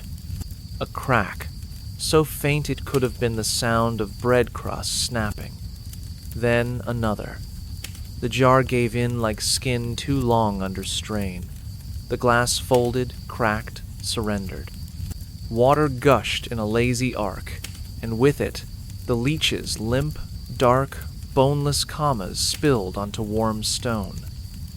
One curled slightly in reaction to the light. The others lay still, not grotesque, not pitiful, just finished. For a moment, no one moved. A dog watched from the doorway, ears forward. A child stepped forward, then back. An old man touched his own wrist, instinctively, remembering a crescent-shaped scar beneath his sleeve, a bite that had bled for hours, and never stopped meaning something. No one picked them up, not out of disgust, but because touching them felt too intimate, like interrupting the end of something sacred. Even in death, the leeches commanded a pause. They were relics of a time when healing had shape, when pain was drawn out instead of swallowed whole, when suffering had a mouth, and sometimes that mouth was yours. Someone eventually swept them aside with a broom. The water left a stain that dried into a vague shape, not quite a circle, not quite a map, just a mark, a ghost of containment. The jar's shattered rim glinted once, then dulled. No one replaced it. No one mentioned it again. But in the evenings, when the sun hit that same spot, it always looked a little warmer, not because of light, because of absence, because something had once been there that understood what it meant to carry what others could not. And maybe that's why the jar had lasted so long. Not because it was useful, but because it had become something quieter than medicine, softer than certainty. A kind of shadow we keep near. Not to be seen, but to remember that once we believed even the smallest creatures could take our pain and make it smaller. And maybe they did. The first time someone said, "This doesn't work." There are moments in history that don't arrive with thunder. No cracked sky, no trembling earth, just a breath held too long, then exhaled without applause. And so it was that in the corner of a dim stone library, beneath shelves lined with brittle pages and hope disguised as handwriting, a scholar not yet 30, ink-stained and underfed, leaned over a ledger and frowned. He had spent months watching, recording, the way they always did, with reverence for routine and fear of being the one to question it. He had seen leeches placed on wrists flushed with fever, behind ears trembling from unseen noise, on flesh turning blue and cold. He had watched them feed, watched the blood flow, watched the color fade from faces, and the life fade soon after. The notes in front of him said what the mouths around him would not. The treatment had failed. He didn't say it loudly, didn't declare a revolution. He simply spoke a sentence into the dust-laced air, as if confessing it to the books. Maybe the blood isn't the problem. Across the table, the physician paused. Older, sterner. A man who'd believed in the method not because he'd seen it work, but because it had always been believed. His hand moved slowly, almost tenderly, to the jar. He didn't argue, didn't scoff. He just closed the lid. The leeches writhed a little at the sudden darkness, then stilled. That evening, the jars remained on the shelf, their water unchanged, their hunger unacknowledged, and for the first time in decades, no patient bled in that room, no cloth soaked red, no fevered moan was met with the slick, soft kiss of a cure that never was. The silence that followed wasn't heavy, it was deliberate, the kind of quiet that lives not in absence, but in decision, in a refusal to go on pretending. Of course, it didn't change everything. Not then. The rest of the world kept bleeding, kept trusting the mouths that never asked if they were full of lies, kept placing leeches like confessions on the skin. But somewhere, deep in that library, a crack had begun. Not a break, just a whisper. And centuries later, in a different room, with cleaner tools and clearer eyes, someone else would stop, would wonder, would question what it means to heal, would feel perhaps the echo of that scholar's voice, soft, steady, certain, saying, maybe the blood isn't the problem, but the leeches? They didn't notice. They remained, as always, waiting. The leech, preserved in a bottle of rum. Not all relics come carved in stone or stitched in silk. Some are soft, coiled, suspended in something that looks like honey but smells like memory.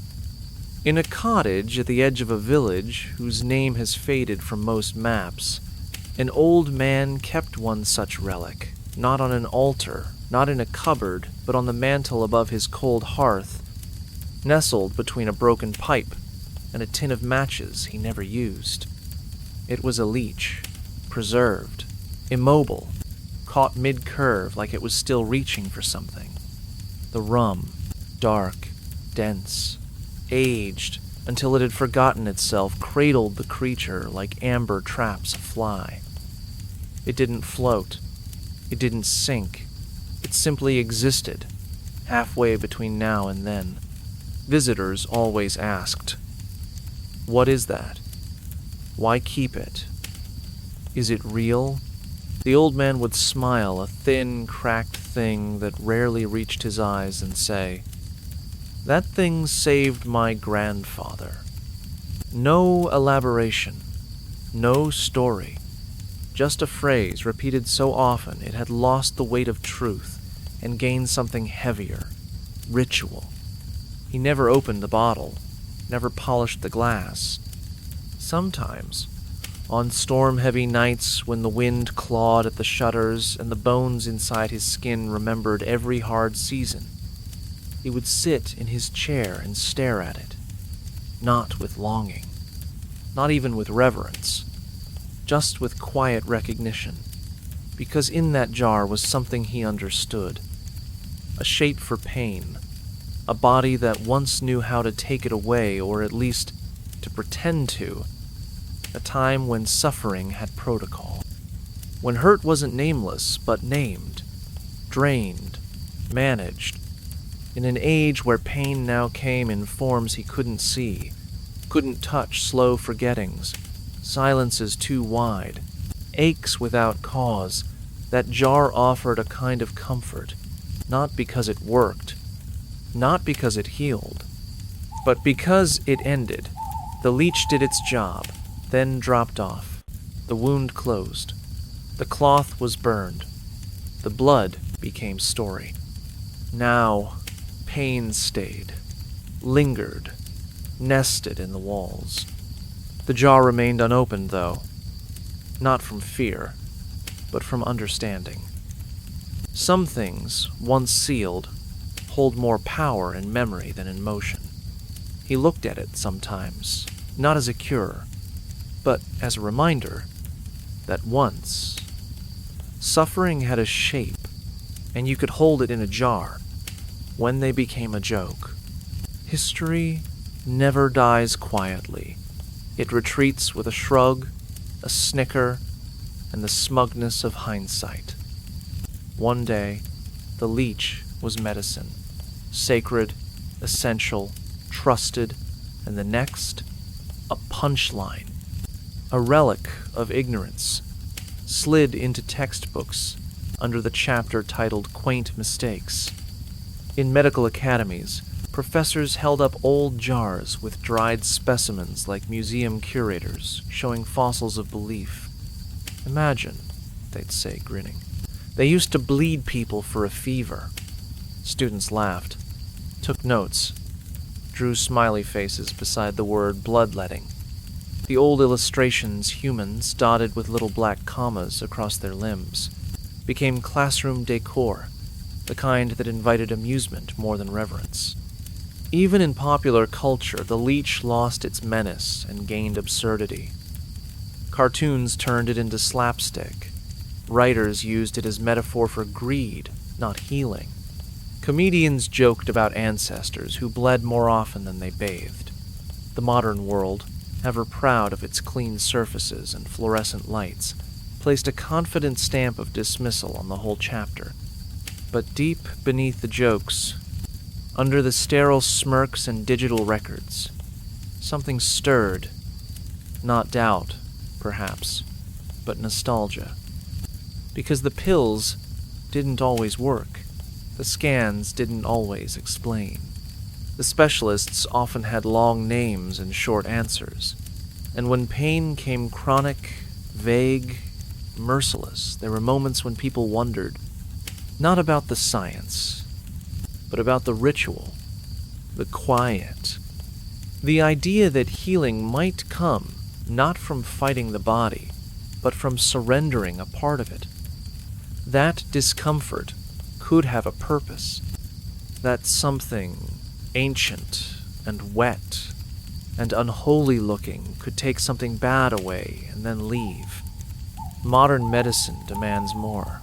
Your time, your trust, your insurance number.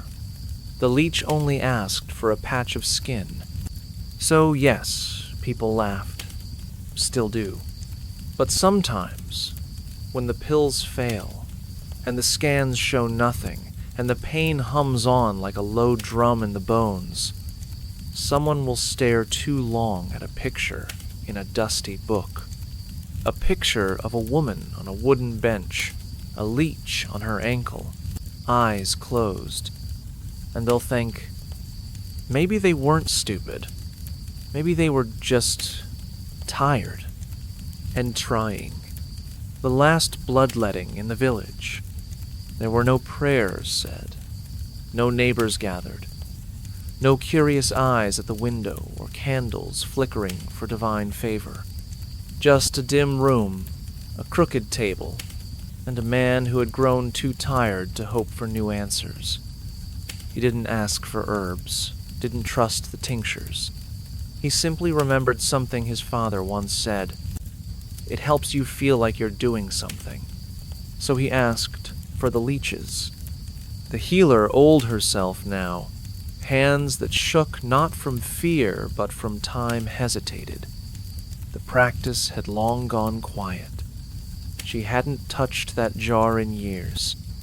It lived at the back of a shelf behind dusty bandages and forgotten prayers. When she opened it, the leeches floated like punctuation waiting for a sentence. She rinsed them gently in rainwater, not because she believed, but because some habits are sacred even after they've stopped being necessary. The man rolled up his sleeve without being asked. The skin was loose, freckled with age and labor.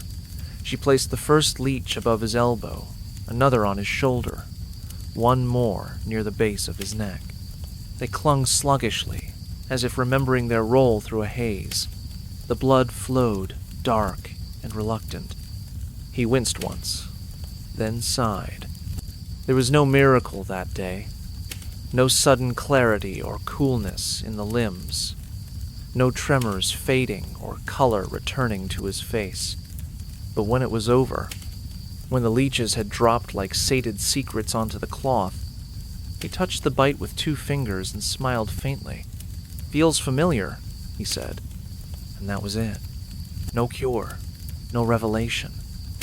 Just the echo of something old, a ritual so deeply etched into the skin of memory that its meaning didn't depend on outcome. The healer cleaned the wounds, wrapped the cloth, said nothing. She knew this wasn't about the blood. It was about being touched, about allowing the body to be seen in its need, about honoring a kind of trust that had nothing to do with logic. That was the last time. No one else ever asked again. But when the healer died, the jar was still there. Empty now. Clean. Waiting quietly, in case someone remembered how to ask. The leech, that still lives in the story. It doesn't hide beneath floorboards or fester in old jars forgotten behind church walls. It no longer curls in the bottom of a wooden bowl, nor writhes in the shallows of a monastery stream. No, the leech lives elsewhere now. It has moved into our mouths, into our metaphors, into the way we describe people we do not like. We say, "They're a leech."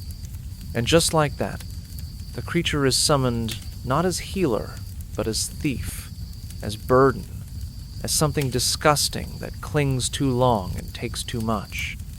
A creature too hungry, too close, too shameless. Never mind that it was never any of those things. Because the truth, the one we've forgotten but still speak around, is simpler. The leech never lied.